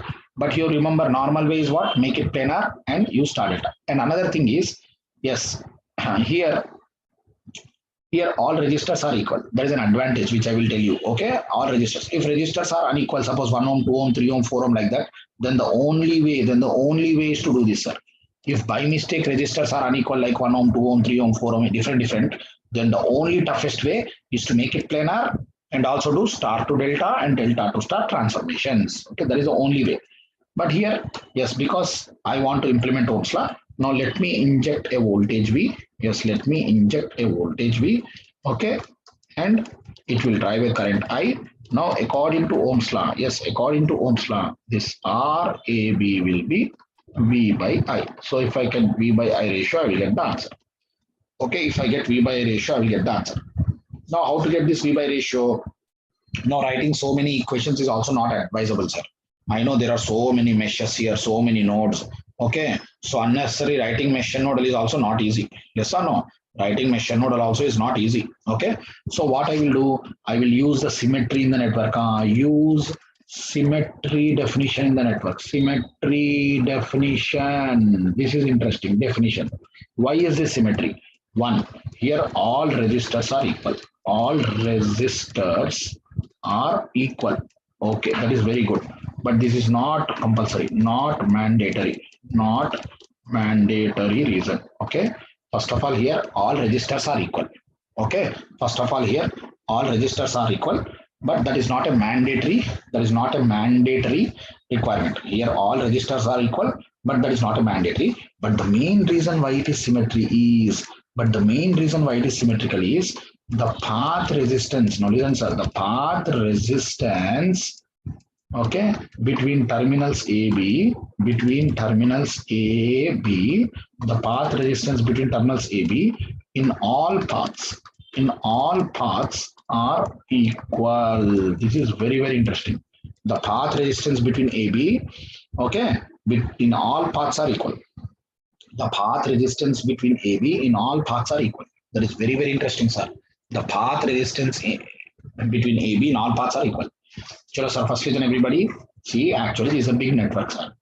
Normal way to do is make it planar and do star delta, delta star. Okay, na? Do star delta. That is lengthy. But I don't want to do. I want to implement basic shortcut. What is the shortcut? Ohm's law. So for any complex network, you give voltage and depending upon network resistance, current will flow. The ratio of V by I will be R. Okay, the ratio of V by I will be R. Okay, now the ratio of V by I will be R. That is what we can do. Okay, yes, the ratio of V by I will be R. So here what I did, I am giving voltage, I want current, and that ratio I want. But directly getting that relation is not easy by simple nodal mesh. So many equations. So what I will do, I will take the advantage of symmetry. Why this network is symmetry? Yes, here resistors are equal. Okay, that is okay, but not sufficient reason. Okay, that is okay, good. But the main reason why it is symmetry is the path resistance between AB and all paths are equal. The path resistance in AB in all paths are equal. Okay. Now, let us understand why it is equal. Now, listen carefully. Let us understand why it is equal. Now, we know we are giving voltage between A and B because I need resistance between A and B. So A is at positive voltage and B is at negative voltage. You know current always flow from high potential and come back to low potential.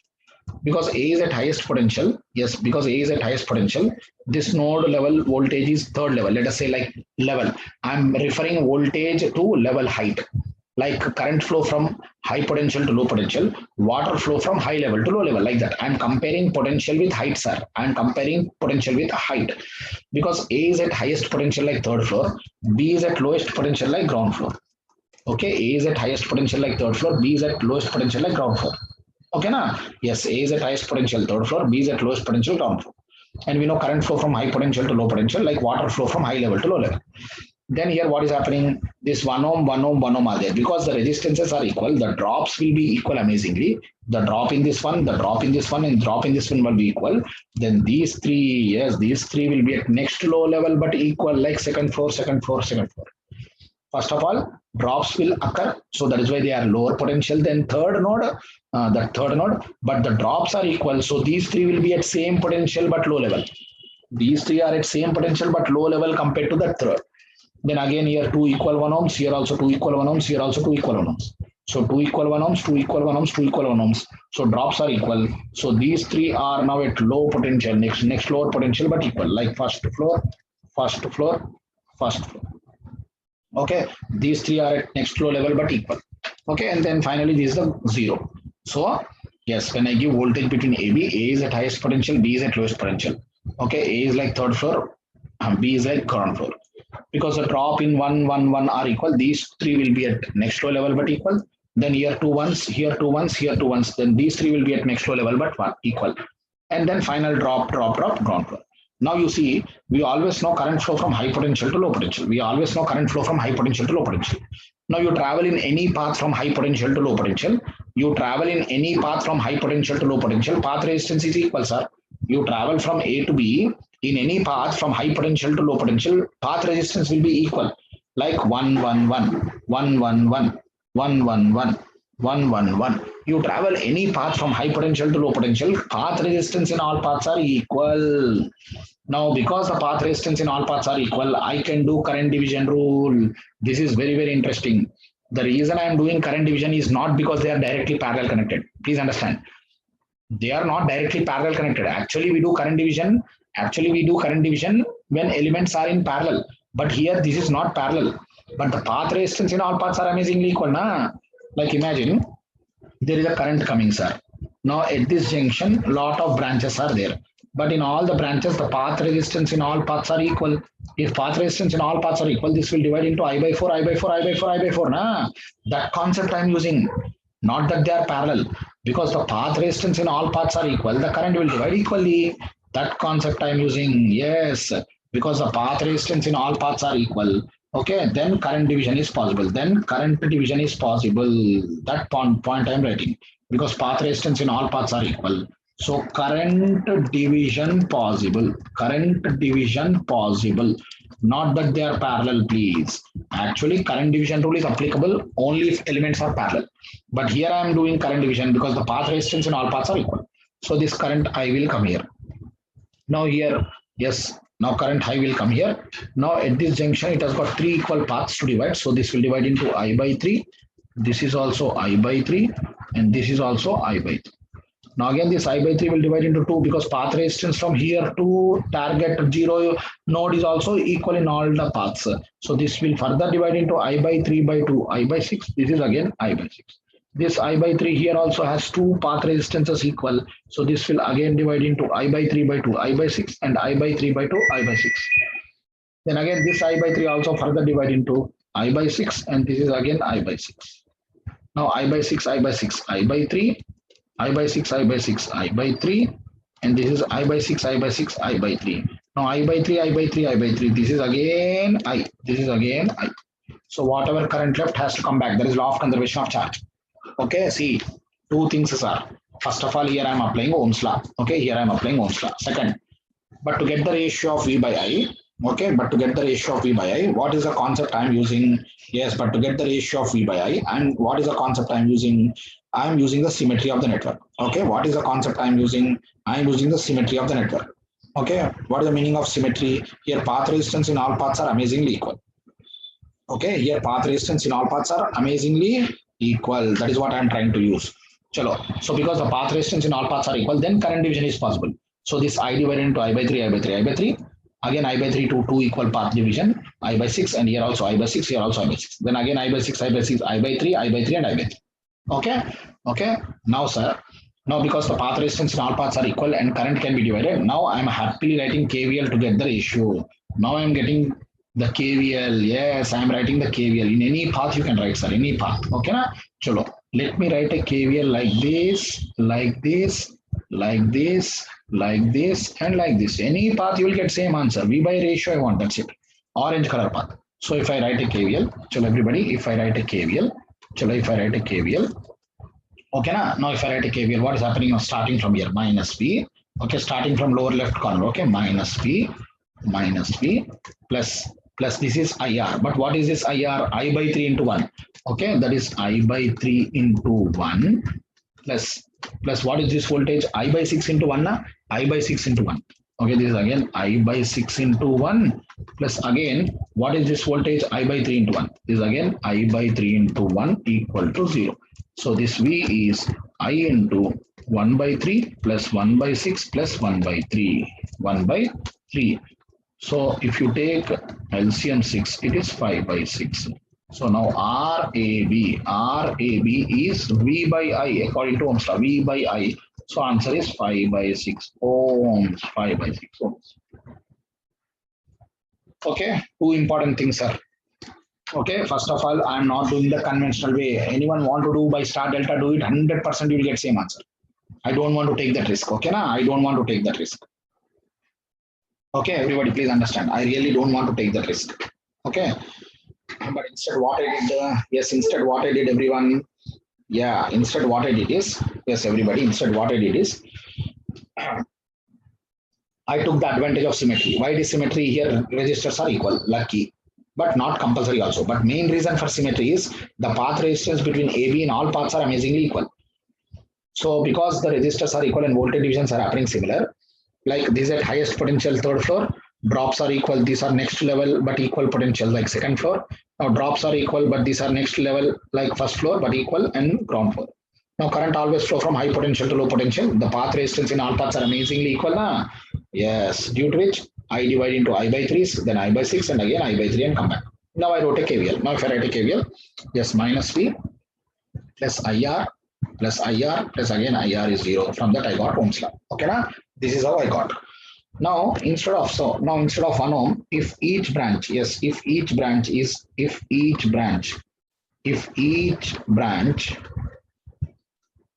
R ohms, instead of 1 ohms, if each branch is R ohms, then RAB will be how much, sir? See, instead of 1 ohm, if each branch is R ohms, then here instead of 1 I will substitute R na, instead of 1 I will substitute R. So this become 5 by 6 R ohms. Now if each branch, yes, if each branch is inductance of L Henry, then what is LAB? Same explanations are, if all are inductors, okay, like L Henry, then again current division, yes, you can do, because path inductance in all paths will be equal. Okay, and again you write a KVL, but KVL when you write for inductor, V is LDI by dt, you write V is LDI by dt. There you cannot give DC voltage, because for inductor DC voltage in steady state short circuit now. So you give some voltage function and current function and Ohm's law, right? Like V of t is LDI of t by dt. Then you will get again what? Yes, this you will get again as 5 by 6 L Henry. But if each branch, yes, but if each branch is capacitance of C farads, yes, if each branch is capacitance of C farad, then what is CAB? Now this is interesting, sir. Chalo. Imagine now all are capacitors of C farads. Then I want total capacitance between AB. Then also same explanations are, because the path capacitance in all paths are equal. Yes, the currents can be divided. The path capacitance in all paths are equal, then the currents can be divided. So to get this answer, what I will write, okay, to check KVL for capacitors. KVL for capacitors I will write. But in the case of capacitors, you should consider what time varying, because capacitor for ideal DC acts as open circuit. So I will assume time varying signals into. So now let us write KVL for capacitance. So if it is capacitance, imagine sir, the path capacitance in all paths are equal and the charging currents will flow like this. The path capacitance in all paths are equal and the charging current flow like this. So this is minus V of t. Okay, now minus V of t. Okay, then this is capacitor of C Farad na 1 by C integral I dt. But I is what? I of t by 3 na 1 by C integral I dt. But I is I of t by 3. Okay. So plus 1 by C integral I of t by 3 dt. I of t by 3 dt. Okay na? I of t by 3 dt. Plus again. Horizontal 1 by C integral I dt. Okay. That is 1 by C integral I of t by 6 dt. I of t by 6 dt. Then again the last horizontal. Okay. This is again 1 by C integral I of t by 3 dt equal to 0. Okay. Na? So if it is capacitance, that is the Ohm's law.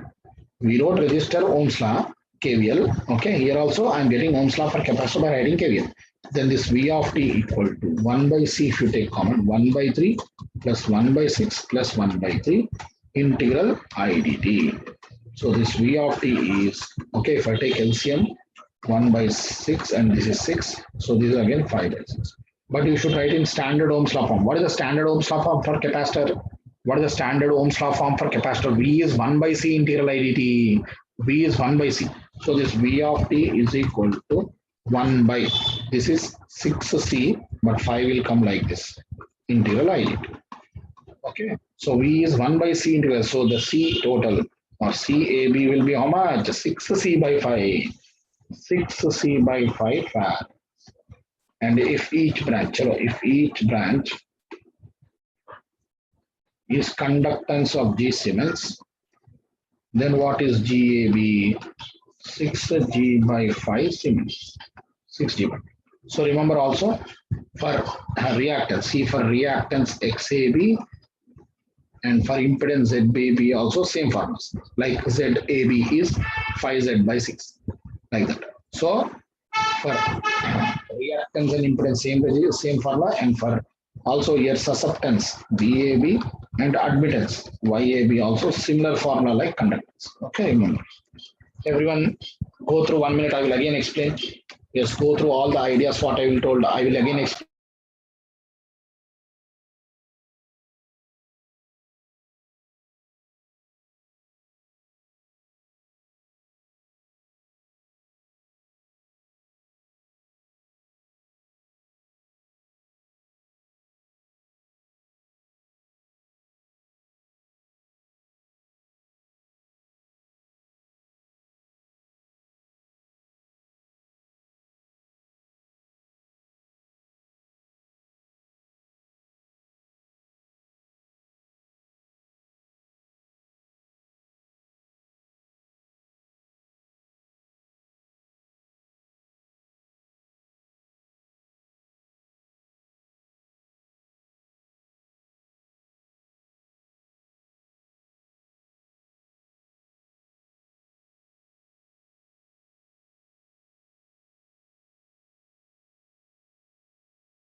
Okay, I'm explaining everything again. Yes. Here, actually, you can do this by planar and star delta delta star, but it will take at least 40 minutes. So what is the shortcut? Ohm's law. Ohm's law. For any linear network, V by ratio should give resistance. So I applied that idea of V by ratio. I gave V, I need I. But to get that ratio, writing so many equations was not possible. So then what I did? Symmetry advantage. Here, the reason for symmetry is the path resistance in all paths are equal. How I checked it? See, by giving voltage, A point is at highest potential, B point is at lowest potential, which I designated by third and zero, like third level to zero level, like current flow from high potential to low potential, water flow from high level to low level. Then, because the resistors are equal, 1 ohm, 1 ohm, 1 ohm, the drops will be equal. Then these 3 points will be at next flow level but equal, like second floor, second floor, second floor. Then here 2 equal 1 ohms, here also 2 equal 1 ohms, here also 2 equal 1 ohms. So again, the drops will be equal. Then these 3 points will be at next flow level like first floor, next floor level but equal, like first floor, then ground. Now you travel from 3 to 0 in any path, from high potential to low potential. The path resistance in all paths are equal. Because the path resistance in all paths are equal, then I did current division. Now after doing current division, I wrote a KVL, I got the answer. Then for any resistance 5 by 6R, any inductance 5 by 6L, but for any capacitor, now capacitor also I applied that Ohm's law concept. I got this as 6C by 5 and conductance. Later for impedance and reactance, same formula like ZABV is be 5Z by 6, and here for admittance and susceptance it will be ulta. Okay na? Chalo, that is very important concept we learned. Okay, we learned that very important concept. Now I'm teaching another extra features of symmetry. Extra features.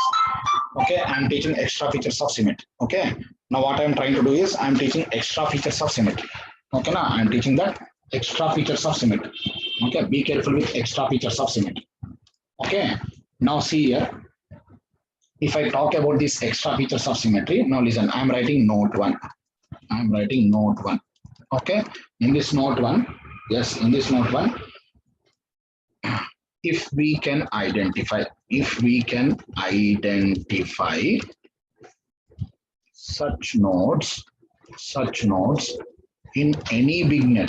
in any big network, that are at same potential, or same voltage. Please understand. If we can identify such nodes in any big network that are at same voltage or same potential, we can virtually join them. Okay, join them and reduce the network faster.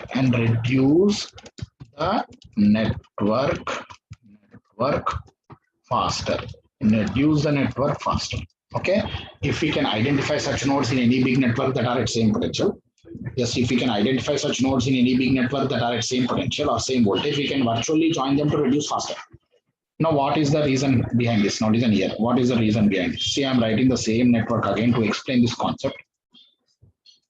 Okay. Yes, I'm explaining the same concept here.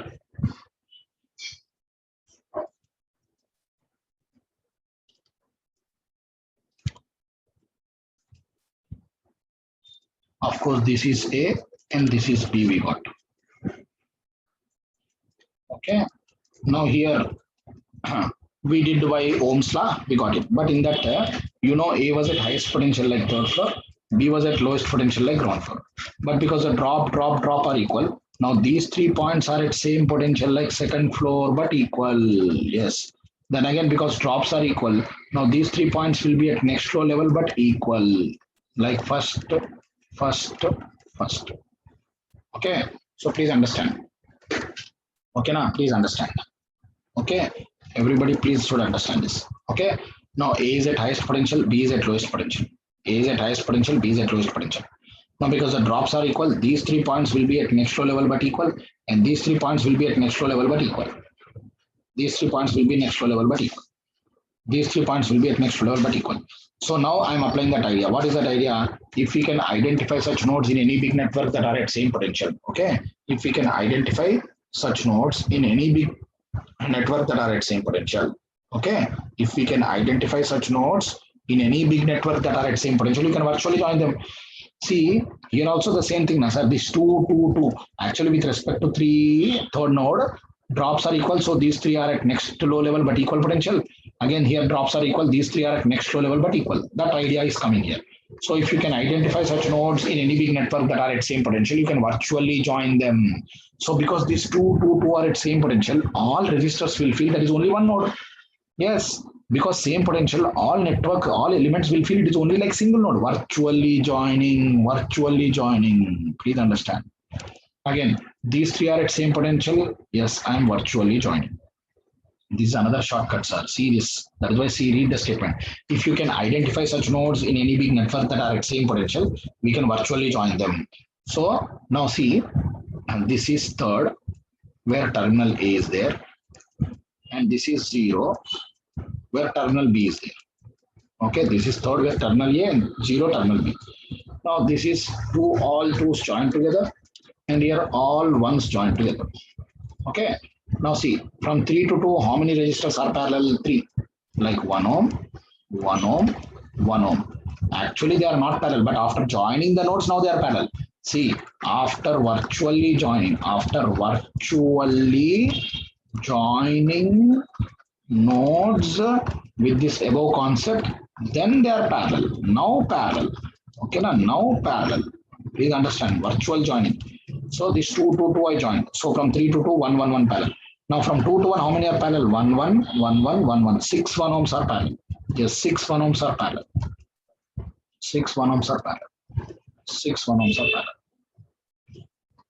6 1 ohms are parallel. Okay. And from 1 to 0, again 3 1 ohms are parallel. 1 1. Now I can say, now I can say this RAB. Now I can say this RAB. Now these three are parallel now. 1, 1, 1 parallel. 1 by 3. Now this all 6 1 ohms parallel. Okay, this is 1 by 6. And all these 1 ohms are parallel. This is again 1 by 3. So answer is again how much? 5 by 6 ohms. You see this idea now. Everyone read this idea. I will explain again.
Okay, see, if we can identify such nodes in any big network that are at same potential, you can virtually join them.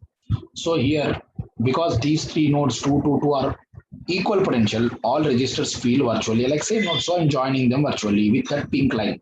Similarly, this 1, 1, 1 are at same potential, I joined them. So after joining, now they are parallel. Now this is another shortcut. Okay, that is what you have to observe. Now another important note I'm writing. Yes, another important note. This is also another observable property. Okay, another important property. Okay, property of symmetrical networks. Okay, another important property of symmetrical networks is that they can be expressed.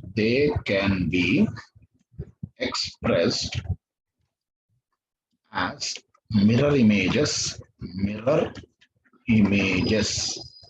Okay, another important property of symmetrical networks is that they can be expressed as mirror images with respect to common axis drawn. Okay, common axis drawn. Okay, common axis drawn, including the target terminals. Okay, another important property of symmetrical networks is that they can be expressed as mirror images. Yes, they can be expressed as mirror images with respect to common axis drawn, including the target terminals. Okay, another important property of symmetrical networks is that they can be expressed as mirror images with respect to common axis drawn, including the target terminals. Like, see, the same network, again, to understand, is the same network to understand everybody.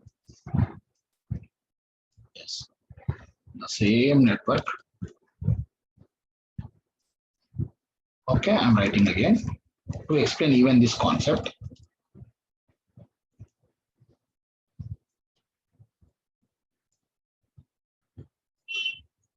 Okay, this is RAB, A, and this is B. Now imagine that I'm drawing a line from A to B. I'm drawing a line from A to B.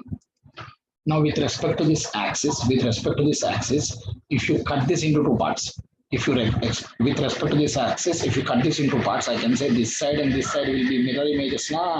Yeah, mirror images. Okay, see, like apple, you cut exactly at the center along the axis. A apple you cut exactly at the center along the axis, they are mirror images. Lemon also you take. Lemon also you cut exactly at the center. Lemon also you cut exactly at the center. Okay, yes, lemon also you cut exactly at the center. With respect to common axis, you'll get two mirror images. You'll get two mirror images or not? Yes, you'll get two mirror images. So please understand what I'm trying to say. Okay, another important property of symmetrical networks is that they can be expressed as mirror images with respect to common axis drawn, including the target. Yeah, another important property of symmetrical networks is that they can be expressed as mirror images with respect to common axis drawn, including the target. Okay, that is another important property. So observe this note 1. Okay, and observe this note 2. Okay, now I'm giving a homework question, sir. Everyone see this homework question. This I will start tomorrow. Okay, this I will start tomorrow. Now this question is, yes, I'm writing this question, everybody. Yes, this is the homework question we will solve tomorrow, but use the above two ideas. Ideas given in note 1 and note 2 to find AC B RAD. Now this is different, sir. Okay, this is something very, very interesting.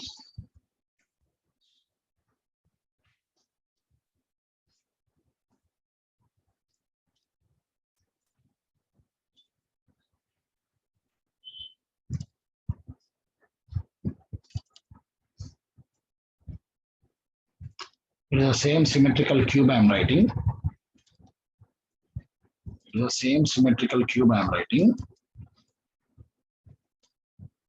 All are 1 ohm. So again, I will take all R1 ohm.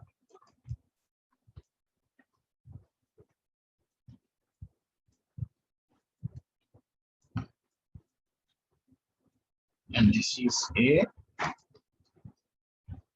And this is okay. Okay, I'm giving now different. Yes, let me correct it. This is A and this is C. And this is A and this is D. Two different bits. A is here, C is here, first problem. And A is here, D is here, second problem. Okay. A and B over, sir. A and B is opposite diagonal corners of the entire cube. Okay. A and B, see, A and B are the opposite diagonal corners of the entire cube. But here, this A and C are the opposite diagonal corners of one of the surface. Opposite diagonal corners of one of the surface. And A and D are any two adjacent terminals. Okay. This A and D are any two adjacent terminals. Adjacent corners. So now I'm briefing everything. Everybody listen now. I'm briefing everything now. Everybody listen for 1 minute.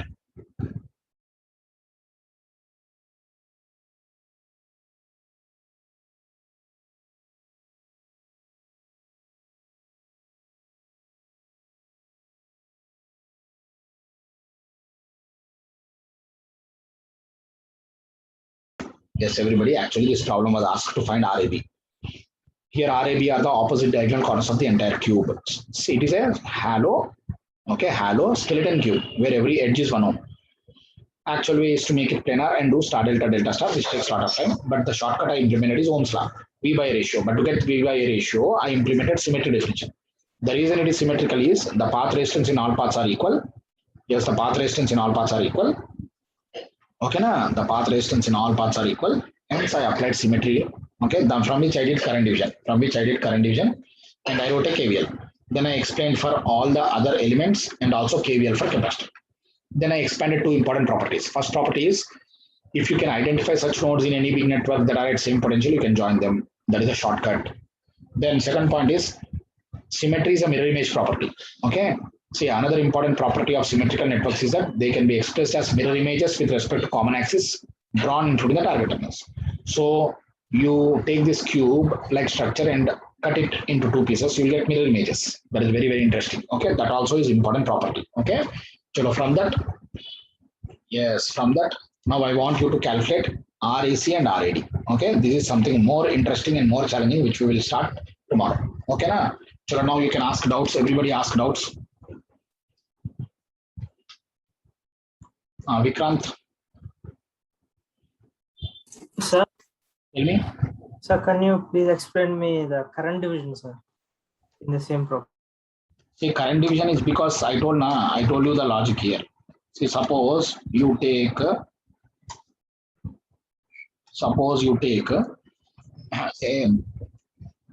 current of some 100 amperes coming, and it is dividing into so many branches.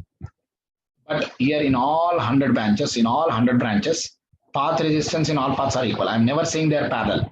Path resistance in all paths are equal. So this 100 amperes after coming to this junction, because the path resistance in all paths are equal, it will divide into how much then? 1, 1, 1, 1, like that 100 times. Oh, okay, sir, got it. I'm never arguing they are parallel, but the path resistance in all paths are equal. So this 100 will divide into 100 path resistances where they are equal. So it will divide into 1, 1, 1, 100 times. Yeah. So that idea I So took. it's all about the paths. That is what I told now. This highlighted point, second point is that's magic there. So this I will divide into 3 equal parts here. Then again from here 2 equal parts. Okay. Again from here 2 equal parts. Okay na? Yeah, got it, sir. Right. And then Imtiaz. Good morning, sir. Tell me. Sir, in starting fifth problem. Okay, in starting fifth problem, tell me.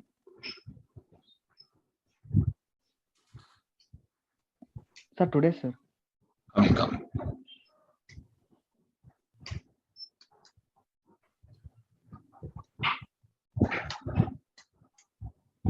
This one? Next one, sir. Tell me. This one, sir. Sir, in this we are considering as the bridge only, no, sir. Yes, No, no, so- no. Here I won't argue bridge. See, in this case, what happened? Like if you are analyzing between AB, here nothing is connected between A to C and D. So this is a bridge. This part is a Sir, bridge. Listen, listen. This question, next question, sir. Listen. First, in this, other silence. Other silence, please. Okay. In this, listen now. See, when you are analyzing between A and B, when you are analyzing between A and B, here at D and C, nothing is connected, na? Yes, sir. So this is a bridge structure. This is a very clear balanced bridge. Okay. But here you see, when you are analyzing between here, actually this is connected some 2 ohms and this is some 4 ohms. Yes, sir. Now looking at this segment, I cannot argue this is a bridge because there is something connected here. Yes, sir. That is why I did not explain. This is technically wrong. Now bridge cannot be like that. Because if this element wasn't there, then I would have argued this is a bridge. So what I did then what I did here, yes, if you do mesh analysis also, it will be true that these two currents will be equal but opposite. Branch current will be 0. Here also two mesh analysis equal but opposite. The reason the coefficients will be same. So you will get two equal but opposite currents. So resultant branch current in this will be 0. That is why I removed that. Okay. I thought by use of bridge. But no. Sir. You may take that also, you are getting answer. That is a different issue. Getting answer is a different issue, but technically that I cannot argue as a bridge. Okay, sir. Understood? Yes, sir. Yes, yes, yes. Thank you so much, sir. Yes. Pragati? Yes, sir. That before problem RAB by RCD. What is your doubt?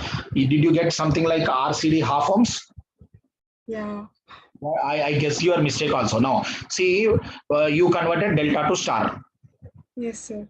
But how can you join the star points? Both are independent, na? Yes, sir. I was not able to do that. That's right. That mistake. So if you convert it, because in this bit in my class also so many students asked out, so that has become a common doubt. So if any student asked out here, I guess that doubt. See, if you convert external delta to internal star to external delta is not a problem. Yes, sir. External delta to internal star, if you do, how can you join the star points? Yes, sir. And that mistake coming. Okay, na? Yes, sir. Okay, okay. So we cannot do that. We have to do by. No, you cannot do that. Okay? Okay, sir. Thank you. Okay. Sweta? Hello, sir. Yes. Sir, in that question where we have to find effective DC resistance. Tell me. Yeah, effective DC resistance I asked someone. Tell me. Yes, sir. Sir मतलब इस question में मुझे ये नहीं पता समझ में लग रहा कि कब उसको शॉर्ट सर्किट लेते हैं और कब उसको एज अ कनेक्शन लेना होता है. नहीं इधर इंडक्टर और कैपेसिटर स्टडी स्टेट में शॉर्ट सर्क्यूट होंगे, वो उसका प्रॉपर्टी है. Like ideal inductor is made out of a wire with zero resistance and ideal capacitor is made out of dielectric with infinite resistance.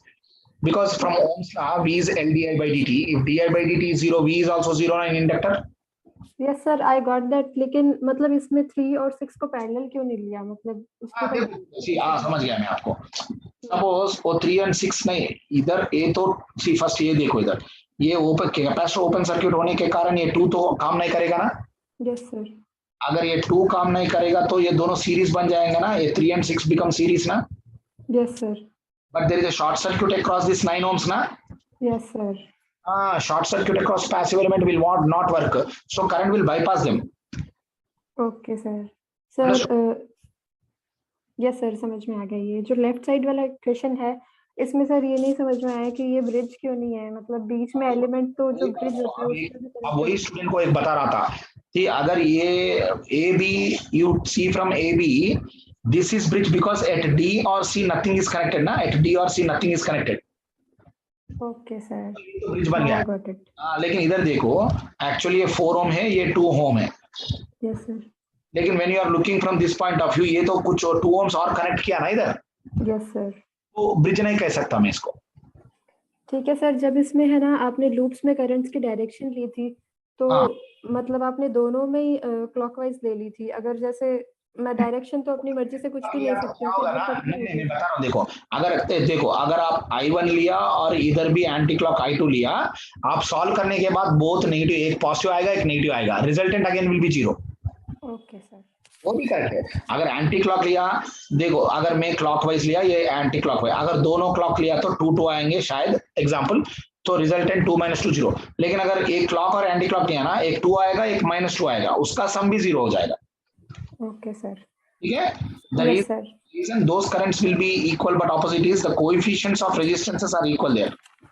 Sir ठीक है sir, एक और question था कल का जिसमें 12 वोल्ट सप्लाई किया था और 3 रेजिस्टर लगे थे और एक को छोड़ के एक Tell me short what is circuit किया था। what is the doubt?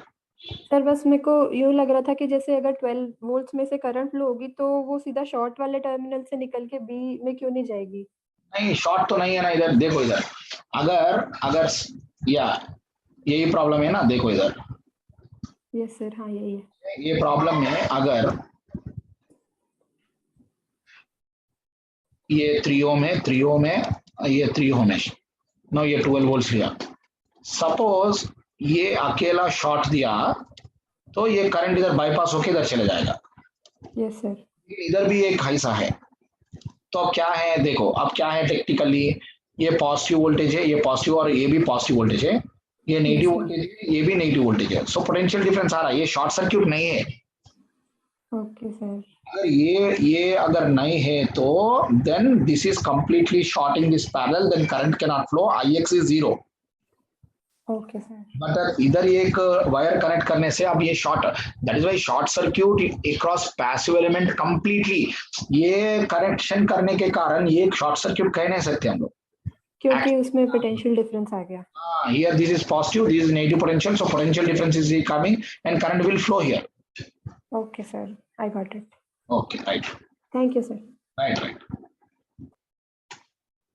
Okay, tomorrow again everybody 7 o'clock.